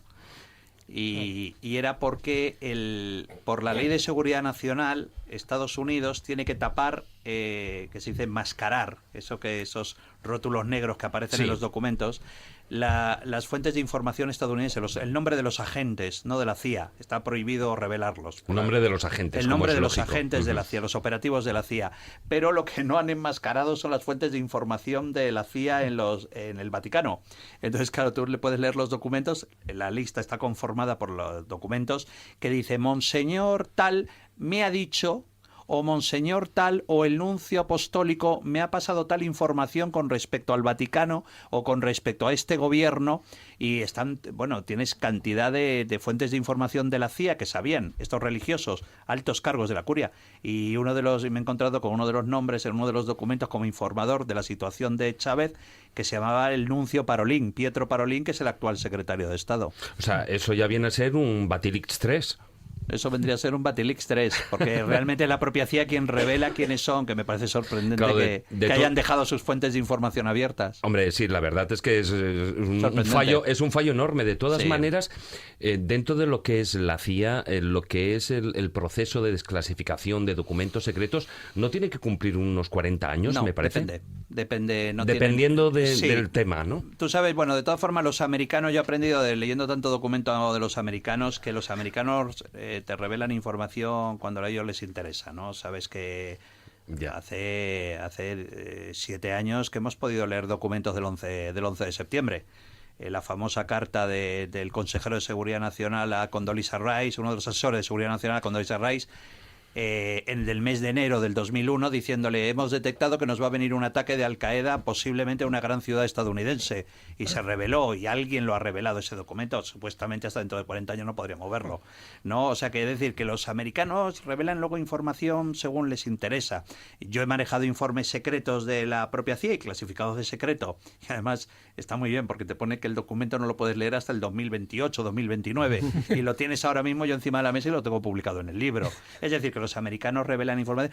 Mira, yo también digo Estados Unidos tiene una cosa buena y una cosa mala. La cosa mala es que tiene a la CIA. Y la cosa buena es que la NSA. No, la cosa buena es que tienen absolutamente una cosa impecable, y es que ellos tienen prohibido destruir un documento oficial. Lo tienen absolutamente destruido. No es como en España, que quemamos documentos a toda velocidad. Aquí, cuando hay cambio de gobierno, lo primero que se hace además es destruir documentos en los ministerios. O que, por ejemplo... U ordenadores. O discos duros. Y encima justificarlo. Sí, o que, por ejemplo, te dicen que, que es lo normal. Habéis dado vosotros también, vosotros lo sabéis, que tú de repente llegas a un organismo público español y le dices: oiga, yo quiero revisar los documentos del año 27 hasta el año 42 con respecto a este tema. Te dicen: no podemos dárselo. ¿Por qué? Si la ley de desclasificación de documentos marca los 50 años y ustedes tienen que desclasificar. No, es que claro, en este documento se habla de una persona que claro que a lo mejor tiene hijos o nietos, entonces está la ley de protección de datos. Y entonces los archiveros del Estado español dicen que claro que no te dan acceso a ese documento. Entonces tú te ves que esto es un país muy jodido para poder investigar. Muy reticente. Sí, porque se niegan absolutamente. Yo, uno de los documentos, yo me acuerdo, a ver si recuerdo qué documento fue, que terminé llamando... Mira, ya sabe, fíjate, ya me acuerdo. Esto fue en base a un programa en Cuarto Milenio con Iker, que yo dije que había un nazi repugnante llamado Gustav Winter, ¿os acordáis? Y entonces salió un tal Gustavo Winter que me dijo que me iba a demandar por decir que su padre era un repugnante nazi, ¿no? Y entonces, bueno, aquello, claro... Mi papá no lo fue. No, él es canario. Menos mal. Gustavo Winter es canario. Esto va a traer cola también lo que estoy diciendo. Gustavo Winter es canario, ¿no? Y entonces, bueno, total que, claro, empiezo a investigar, ¿no? Y entonces, te dio la pista, claro, te abrió la pista de esa forma. Bueno, es que claro, yo sí, es decir, si investigo Al Qaeda, investigo y sé por dónde la gasolina, por dónde ha pasado Mohamed Atta por España, ten por seguro que voy a encontrar algún documento. Y entonces pido desclasificación de documentos al Ministerio de Asuntos Exteriores español, el Palacio de Santa Cruz, ¿no? Y les digo que quiero ver toda la información relacionada con el señor Gustav Winter. Y quiero ver la lista de los 106. La lista de los 106 fue una lista enviada por los británicos a Franco, a Martín Artajo, que era ministro de Asuntos Exteriores, diciéndoles: régimen de Franco, queremos los aliados que nos entreguen a estos 106 tipos. Miembros de la Gestapo, miembros de las SS, miembros del Abwehr, la inteligencia alemana, que estaban refugiados en España porque Franco les había dado asilo político, ¿no? De la persecución de los aliados, de la justicia aliada. Y en el 102 está Winter, Gustav, que es el tipo que tenía la famosa casa, en la que os recordáis, en Canarias. Bueno, la historia terminó pues porque yo quería esa lista, que se supone que está desclasificada, incluso Irujo, José María Irujo, gran amigo y jefe de investigación del diario El País, la había sacado en un libro, y de repente me dicen en el Ministerio de Asuntos Exteriores que no les da la gana entregármela. Y yo tuve que llegar hasta, además lo digo abiertamente, en micrófono, tuve que llegar hasta Rafa Dez Callar, que era jefe de gabinete de Moratinos, gran amigo mío, para decirle: Rafa, tío, haz algo para que me entreguen el dichoso documento, cuando legalmente me lo tienen que entregar. Y él hizo sus movimientos, su levantamiento de teléfono, y misteriosamente me dieron el documento. Porque mucha gente me preguntaba: ¿y qué pasó con la demanda? Pues nunca se llevó a cabo, porque yo descubrí en los documentos del Ministerio del Interior pues que el señor Gustav Winter había pedido, fíjate, lo que descubrí, si es que los malditos archivos que no se queman, descubrí en el Ministerio del Interior que el señor Gustav Winter había pedido al gobernador militar de las Canarias presos del campo Tefía 1 para picar piedras en su finca, porque quería hacerse una pista de aterrizaje de su avioneta. Y tú te preguntarás, ¿y el campo de Tefía 1 qué era? El campo de Tefía 1 era donde Franco, la policía de Franco, enviaba a todos aquellos detenidos bajo la ley de vagos y maleantes. Todos los homosexuales que detenían iban al campo de Tefía 1 en España. Se les mandaba a Tefía 1. Y entonces Gustav Winter pedía a homosexuales para picarle las piedras para hacerle la pista de aterrizaje. Y entonces mi abogado llamó a Gustavo Winter, al hijo, que es abogado también ahora en Canarias, y le dijo: oye, tenemos esto, ¿qué te parece que si seguimos adelante, que mi cliente está encantado de decirlo ante el juez? Y misteriosamente aquello desapareció, la demanda y todas esas cosas. Bueno, nos estamos apartando un poquitín, Sí. bueno, bastante Son del tema de anécdotas que nos pasan. De las investigaciones, Claro. cosas que uno se va encontrando por el camino. Claro. ¿Querías comentarle algo? Sí, bueno, hay tantas cosas para comentar, desde luego, que no nos va a dar tiempo. Pero bueno, una de las cosas reveladoras de tu libro, de este último libro, el libro negro del Vaticano, es esas influencias mutuas que tenía la CIA con el Vaticano. Es decir, se suministraban información unos a otros. Pero en concreto, en el periodo de Juan Pablo II, surge algo, en fin, una especie de crisis interna dentro de la Iglesia Católica, que es la teología de la liberación. Sí. Entonces, ahí, ¿qué influencia realmente tuvo la CIA para eliminar todos esos brotes de protesta, incluso para eliminar físicamente a alguien tan importante como el Monseñor Romero en El Salvador? Bueno, el gran acuerdo entre la CIA y el Vaticano fue que el Vaticano se iba a convertir en la vanguardia, en la punta de lanza de la lucha de la CIA contra el comunismo más allá del telón de acero en la Europa del Este, a condición que la CIA iba a informar al Vaticano sobre todos aquellos curas que estaban llevando a cabo, iniciando, porque era el inicio de la teología de la liberación. Hay que reconocer que el resultado para el catolicismo en Centroamérica ha sido desastroso. Ya casi el 30% de la población es protestante. Sí, y en Brasil. En Brasil ya están por cerca de 40 ya, ¿no? Sí, en Brasil ha sido... desastroso por haber erradicado la teología de la liberación. Claro, con Cristiano abrieron a los grupos evangélicos el campo entero. Se cometió un error, pero un error que llegó y luego lo que sí, y luego lo que sí es muy importante es el asesinato de Monseñor Romero. Es muy revelador un documento que envía un agente de la CIA de la estación CIA El Salvador, que lo envía a Langley, está publicado donde dice que Monseñor Romero pidió una audiencia con Juan Pablo II, donde llevó una carpeta con todos los desmanes que estaba llevando a cabo los escuadrones de la muerte en El Salvador contra población civil, ¿no? Y él llevaba toda una carpeta con todas las denuncias, nombre con nombre de toda la gente que habían desaparecido. Y Juan Pablo II no lo recibe. Decide no recibirlo. Y lo recibe Casaroli, que era su secretario de Estado. Carpeta caliente, quemaba un poco esa carpeta. Y fíjate qué curioso. El agente de la CIA dice a Langley, está en el documento, el sumo pontífice no ha recibido en audiencia a Monseñor Romero. Esto va a ser la luz verde para los escuadrones de la muerte para que ejecuten a Monseñor Romero. Y el siguiente telegrama de este agente de la CIA es, efectivamente, acaban de matar a Monseñor Romero. Y bueno, tú sabes que Juan Pablo II odiaba, tenía entre ceja y ceja a dos grandes religiosos de la teología de la liberación, Monseñor Romero y Samuel Ruiz, el arzobispo de Chiapas. lo tenía entre ceja y ceja, porque los calificaba de rojos, de comunistas. Y Leonardo Boff no estaba por ahí metido. Leonardo Boff también, pero Leonardo Boff fue ya luego un poco posterior. Digamos que Monseñor Romero fue el gran símbolo del inicio de la teología de la liberación, y Samuel Ruiz también, que lo odiaba. Es más, él llega a México, Juan Pablo II llega en visita a México y no recibe a Samuel Ruiz cuando está el pleno conflicto de Chiapas, la revuelta zapatista. Es decir, que Juan Pablo II, yo la verdad es que no entiendo muy bien cómo lo han beatificado a ese hombre. Bueno, y además... Sorprendente. Y el caso de Ignacio Ellacuría, ¿cómo fue más o menos también? Esto pues me tocó a mí un poco de cerca. Ignacio Ellacuría también, yo publico todos los documentos respecto al tema de la Anunciatura en El Salvador, donde el Vaticano lo que hace es, a veces dicen que es más peligroso el silencio que el grito, ¿no? Yeah. Y el Vaticano, con el caso de los jesuitas asesinados en El Salvador, en la UCA, en la Universidad Centroamericana, están los documentos de la CIA donde dicen también que ha sido todo un tema de los escuadrones de la muerte, y además lo más gracioso de todo es que los de la CIA ya empiezan a dar nombre de los que formaron parte del escuadrón de la muerte que mataron a los jesuitas.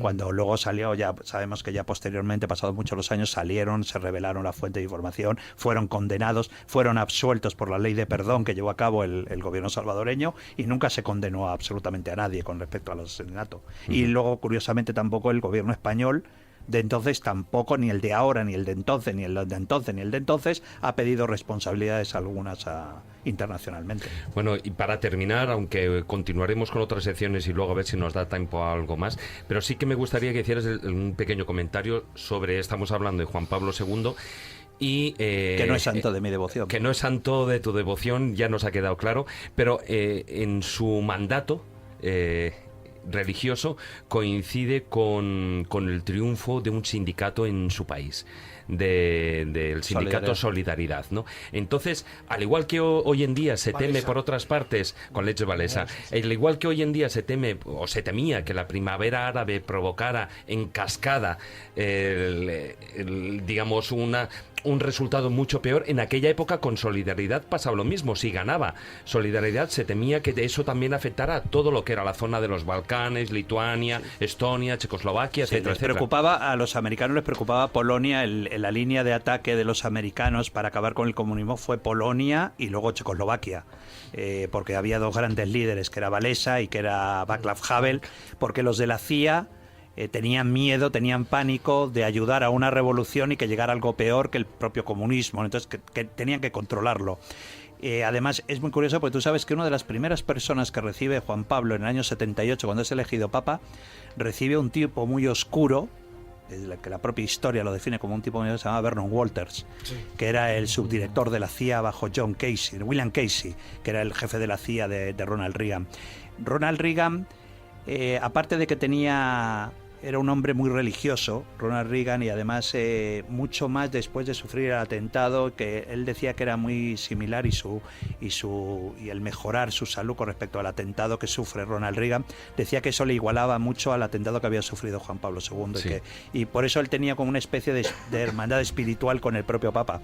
Y luego había tres tipos muy oscuros que son los que manejan toda la información con el Vaticano, que fueron enlaces directos. Es más, ellos entraban en el Vaticano y entraban directamente a ver al Papa, sin ver a Casaroli. Uno era William Casey, que era el director de la CIA, otro era Vernon Walters, el general Vernon Walters, que era subdirector de la CIA, y el tercero, que era el gran enlace entre el Papa y Lech Walesa para distribuir los fondos que daba la CIA al sindicato Solidaridad a través del Vaticano, era un tipo que se llamaba Zbigniew Brzezinski, que era consejero de Seguridad Nacional de Ronald Reagan. Zbigniew Brzezinski, que era polaco, de origen polaco, hablaba en polaco con el Papa y era el hombre que llevaba el dinero realmente desde la CIA al Vaticano, pasando por el Vaticano hacia el sindicato Solidaridad. Bueno, vamos a dejar el filandón aquí, aunque seguimos hablando, por supuesto, del papado, seguimos hablando del Vaticano y también, por supuesto, de los servicios secretos.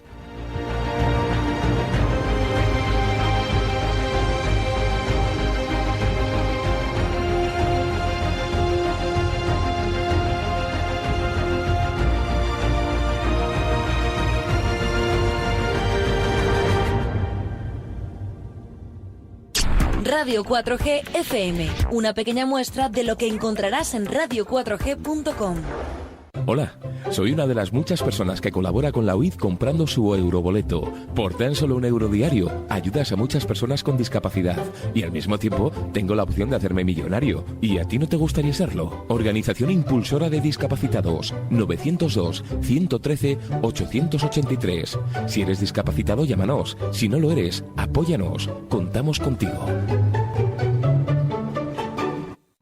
Si quieres viajar a lugares con historia y sumergirte en los grandes misterios de nuestro mundo, La Escóbula de la Brújula, en Radio 4G. Casos extraños y extremos.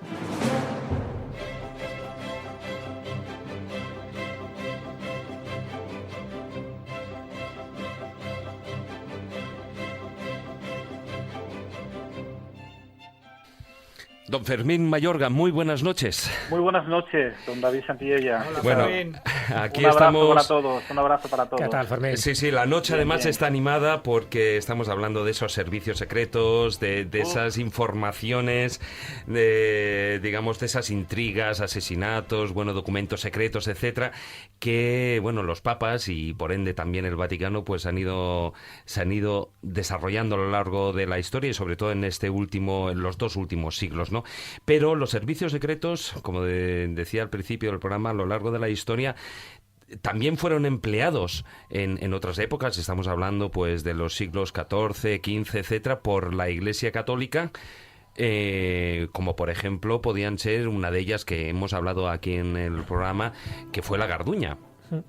Pues sí, sin duda alguna, aunque se suele decir de ella que es una de esas sociedades secretas de la que no existe documentación para poderlo probar, pero tampoco existieron documentos de la condena de Galileo Galilei hasta hace 500 años, ni tampoco del proceso de los templarios hasta hace prácticamente 500 años después, ¿no? Por lo tanto, los documentos de la Garduña deben de estar en algún sitio a buen recaudo, ¿no? Porque, lógicamente, la misión que desarrollaban en el territorio nacional, en el territorio español, era precisamente el de asesinar, ¿no? El de ir a buscar a determinadas personas y, sobre todo, gente con un nivel económico importante, y hablamos de judíos, hablamos de personas que abrazaban el Islam, es decir, moriscos convertidos, y sin duda alguna siempre detrás iba a estar la mano de la Iglesia a través del Santo Oficio, es decir, la Inquisición era la que de alguna forma iba a impregnar, iba a aupar y a ensalzar a estos garduños que sin duda alguna, fueron muy importantes en su historia, ya que duraron prácticamente casi 500 años, ¿no?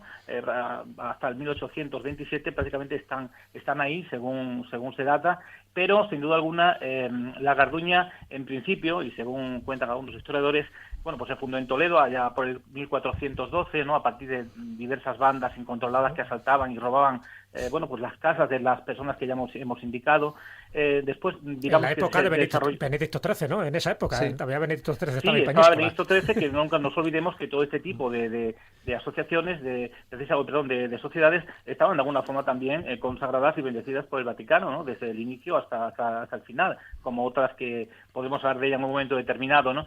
Y después se habría desarrollado mucho en Sevilla, ¿no? Hacia donde iban a parar precisamente las perlas, las gemas, las esmeraldas, el oro, la plata de la recién conquistada América, y precisamente para ellos eso era algo de mucho valor que había que intentar sacar tajada para que las arcas de color carmesí del Santo Oficio de la Iglesia, en definitiva, también se fuesen nutriendo de esa realidad, ¿no? La cúpula estaba formada por un directorio secreto de altos protectores, ¿no? A los cuales solo tendrían acceso el hermano mayor o gran maestre, que así se le denominaba, un personaje de alta condición social que solía manejar los hilos y tiene a sus órdenes diferentes personas, ¿no? Diversos capataces, sobre todo uno por cada ciudad, ¿no? Y cada capataz dirigía, a 2 tipos distintos de malhechores, ¿no? Estaban los punteadores, que eran principalmente los asesinos y los matones, los floreadores, que eran, los ladrones, y por debajo de cada uno de estos punteadores y floreadores estaban también las prostitutas, las sirenas, que de alguna forma, ellas se dedicaban a sacar información a determinadas personas, ¿no? Con las que tenían cama, y bueno, pues estaban también los postulantes, ¿no? Que eran aquellas personas que de alguna forma, bueno, pues estaban intentando llegar a ser, pasar un rango superior y poder estar ahí también más cerca, ¿no? de lo que sería el gran maestre en este caso. Y luego estarían, por último, un poco, bueno, pues los soplones, los chivatos, las coberteras y esas sirenas o prostitutas, como ya hemos indicado, ¿no? Pero sin duda alguna, la Garduña, sobre todo, tiene una leyenda, una historia que en Italia todavía hoy está vigente. Además vas a la parte sur de Italia, Sicilia, donde precisamente está la camorra y está todos estos grupos mafiosos, que dicen que el inicio de esa camorra y de toda la mafia italiana precisamente nace con la Garduña, ¿no? Porque fueron 3 hermanos españoles, un tal Oso, Mastroso y Carcasnoso, que bueno, se acercaron por aquellos lares huyendo de la justicia aquí en España, y parece ser que estos 3 hermanos, bueno, fueron los que crearon realmente la mafia italiana. Así al menos se cree en la parte sur de Italia, sobre todo cuando Nápoles y toda esa zona pertenecía, ¿no?, al territorio español y estaba controlado por este país. Por lo tanto, estamos hablando de una organización seria, contundente, que sin duda alguna, bueno, pues hizo de las suyas, ¿no?, en un momento determinado, con unos fines muy asequibles para ello, ¿no? En definitiva era la pela, el dinero, sobre todo, bueno, pues para tener esa cobertura que debería de tener el Santo Oficio o la Iglesia Católica para sus fines, ¿no? Pero Fermín, entendiendo un poco lo que estás comentando, quiere decir que la Garduña, aparte de ser una banda de facinerosos que hacían sus tropelías, ¿en algún momento la Inquisición los utilizaba para hacer los trabajos sucios? Pues sí, es más, hay incluso personas que llegan a decir, ¿no?, que, por ejemplo, los emparedamientos de muchísimas personas en muchísimas iglesias que aparecen a veces, ¿no?, como en Llerena, por ejemplo, hay unas momias que aparecieron en Llerena en 1975, pero como estaba el nacional catolicismo vigente, precisamente, bueno, pues se tapó todo eso y no se le dio, bueno, pues el ardid que tenía que tener, ¿no? Y ahí aparecieron justamente lo que es el campanario de la iglesia, pues 50 o 60 momias en una actitud completamente, bueno, dantesca, ¿no?, porque se le veía la cara de sufrimiento a todas ellas. Y precisamente yo, hablando con la directora del Museo Romano de Mérida, que fue la primera arqueóloga con 19 años en su día, que presenció, ¿no?, las momias y las caras de esas personas, me dice: Fermín, te puedo asegurar que yo lo que vi fue horror. Dice, aquellas personas no habían muerto de muerte natural, habían sido emparedadas vivas, ¿no? Bueno, pues esta función la desarrollaban a veces la Iglesia Católica para hacer desaparecer a ciertas personas, sobre todo porque a la Inquisición también lo que perseguía eran las haciendas, ¿no?, de muchísimos herejes, y a veces había personas que no se podían, digamos, bueno, pues detener, porque no había ningún tipo de información sobre ellas, sobre judaísmo, sobre islam, etcétera, y a veces, bueno, pues hacían desaparecer a esta persona, y a partir de ahí, bueno, pues la Inquisición entraba al trapo, porque a lo mejor un hermano o un padre pues sí había sido condenado por la Inquisición, con lo cual era único ese ser, el que quedaba vivo, pues iban a por él para poderse quedar con esas haciendas, ¿no? Fermín, una preguntita, ¿sí? Porque mira, el tiempo ya se nos va terminando. Además es muy importante porque yo creo que es un aspecto muy poco conocido de la Garduña, y es que sabes que la Garduña desaparece evidentemente con Fernando VII y con el absolutismo, pero ¿hay algo que suceda a la Garduña? ¿Hay algo que de alguna forma refleje ese tipo de actividades secretas? Pues sí, por ejemplo, hay otra sociedad secreta española que precisamente sale, ¿no?, a colación, y es la Asociación del Ángel Exterminador, ¿no? Mira, como una película de Buñuel. Claro. Sí, precisamente. Es el nombre de una sociedad secreta española que era absolutista y clerical del siglo XIX, cuya existencia, bueno, pues se tiene aún por no confirmada o hipotética, ¿no? Pero estamos hablando del tema de los documentos que cualquier, por ejemplo, logia masónica o cualquier institución de ese tipo, pues nunca va a tener los documentos ahí para que lo vea cualquiera, ¿no? Porque nunca se sabe qué es lo que se cuece detrás de esas paredes, ¿no? Por lo tanto, el Ángel Exterminador también estuvo ahí presente, y es más, se llega a decir que fue el culpable de que precisamente, bueno, pues a este señor, al maestro que fue condenado por la Inquisición, el último condenado, precisamente fuesen ellos los que de alguna forma, bueno, pues empujasen, ¿no?, para que el maestro, que no me acuerdo del nombre, fíjate, se me ha ido de la mente, el último condenado de la Inquisición, Ripoll, lo que se llamaba, bueno, pues fuese condenado por el Santo Oficio, ¿no? El maestro Ripoll, sí. Bueno, pues Fermín, el tiempo se nos escapa de las manos. Muchas gracias por tu intervención. Y bueno, esperemos que la Garduña, pues como se suele decir, no vuelva a la actualidad. Pues no, porque mi madre me decía: cuando yo le quitaba algún trozo de pan, si quería se dar cuenta, o algún trozo de chorizo de la matanza, fíjate lo que estoy contando allí en Extremadura, me decía, eres un garduño, ¿no? Por lo tanto, fíjate cómo aún hoy en día todavía hay matices por ahí que están merodeando sobre ese tema. Bueno. Eres un diablillo. Diablillo, vale, pero garduño ya son palabras mayores. Muy buenas noches, Fermín, muchas gracias. Hasta luego. Buenas noches. Un abrazo.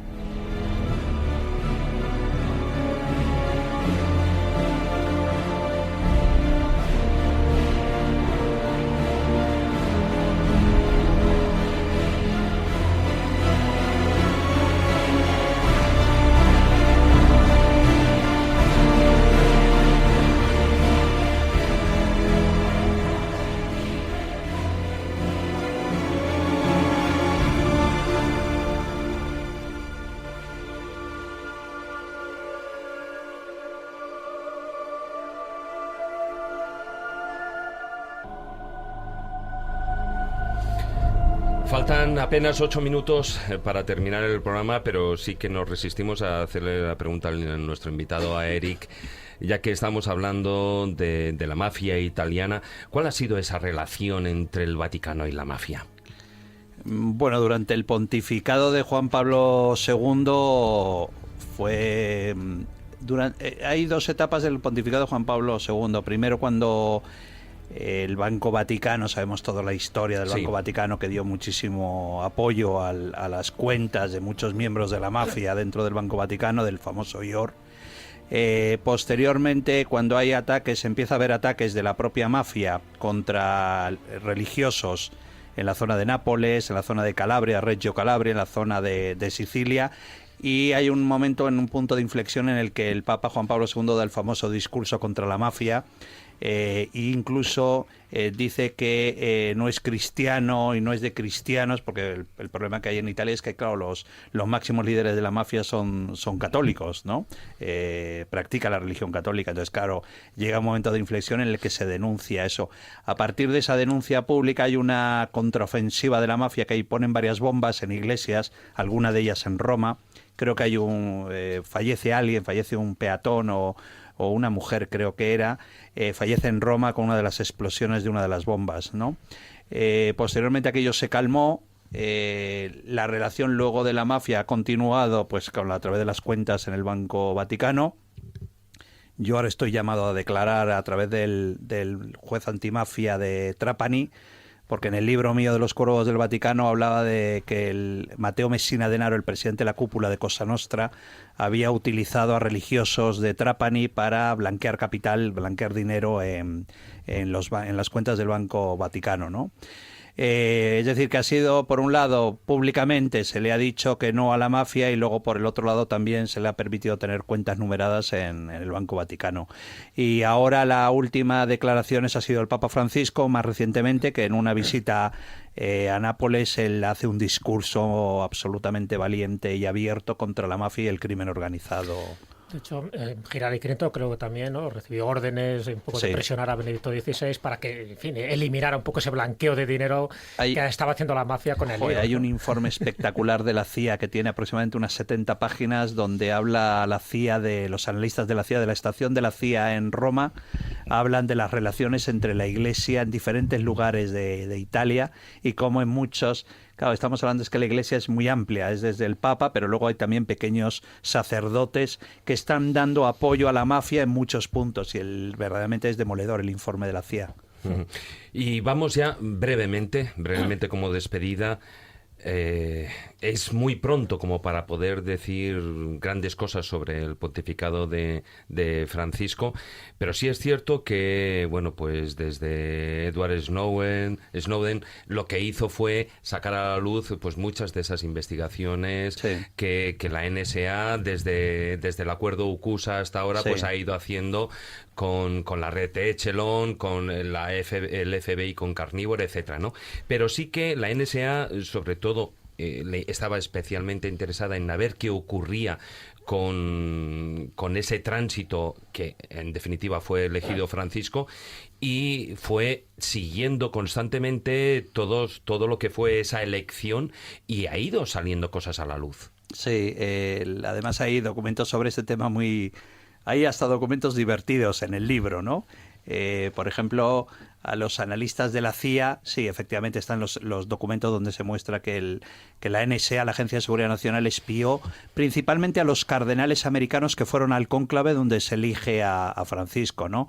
Pero luego hay documentos la verdad, son divertidos cuando los lees, que a la propia CIA les sorprende, por ejemplo, que ningún cardenal tenga una cuenta de email oficial, o que, por ejemplo, dicen que solamente el padre Lombardi, que es el portavoz vaticano todavía, es el único que tiene una Palm.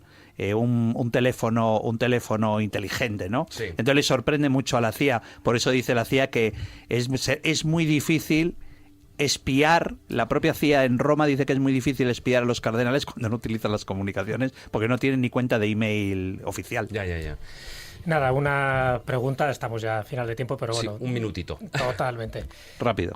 La importancia de esta entrevista, porque va a ser de las pocas entrevistas ya que vas a conceder, vas a dejar de escribir. Sí. Después de 27 libros de ensayo, de 4 novelas, no quieres escribir ya más, no vamos a entrar en tus razones, vas a dedicarte a viajar, ya has viajado de hecho, y ahora en abril creo que llevas a unas cuantas personas al Polo Norte. Me llevo a 8 chavales que tienen cáncer, a 8 adolescentes, a 4 chicos y 4 chicas, me los llevo al Polo Norte en el mes de abril-mayo. Después, en el mes de septiembre, me llevo a Patagonia a 10 niños en exclusión social. Algunos de ellos viven en las 3.000 viviendas, en la Cañada Real. Y en el mes de noviembre atravieso el Atlántico en un velero con 5 mujeres que han sufrido cáncer de mama. A eso me voy a dedicar, que es mucho más divertido. Increíble.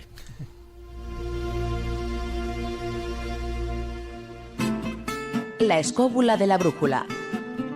La escóbula de la brújula.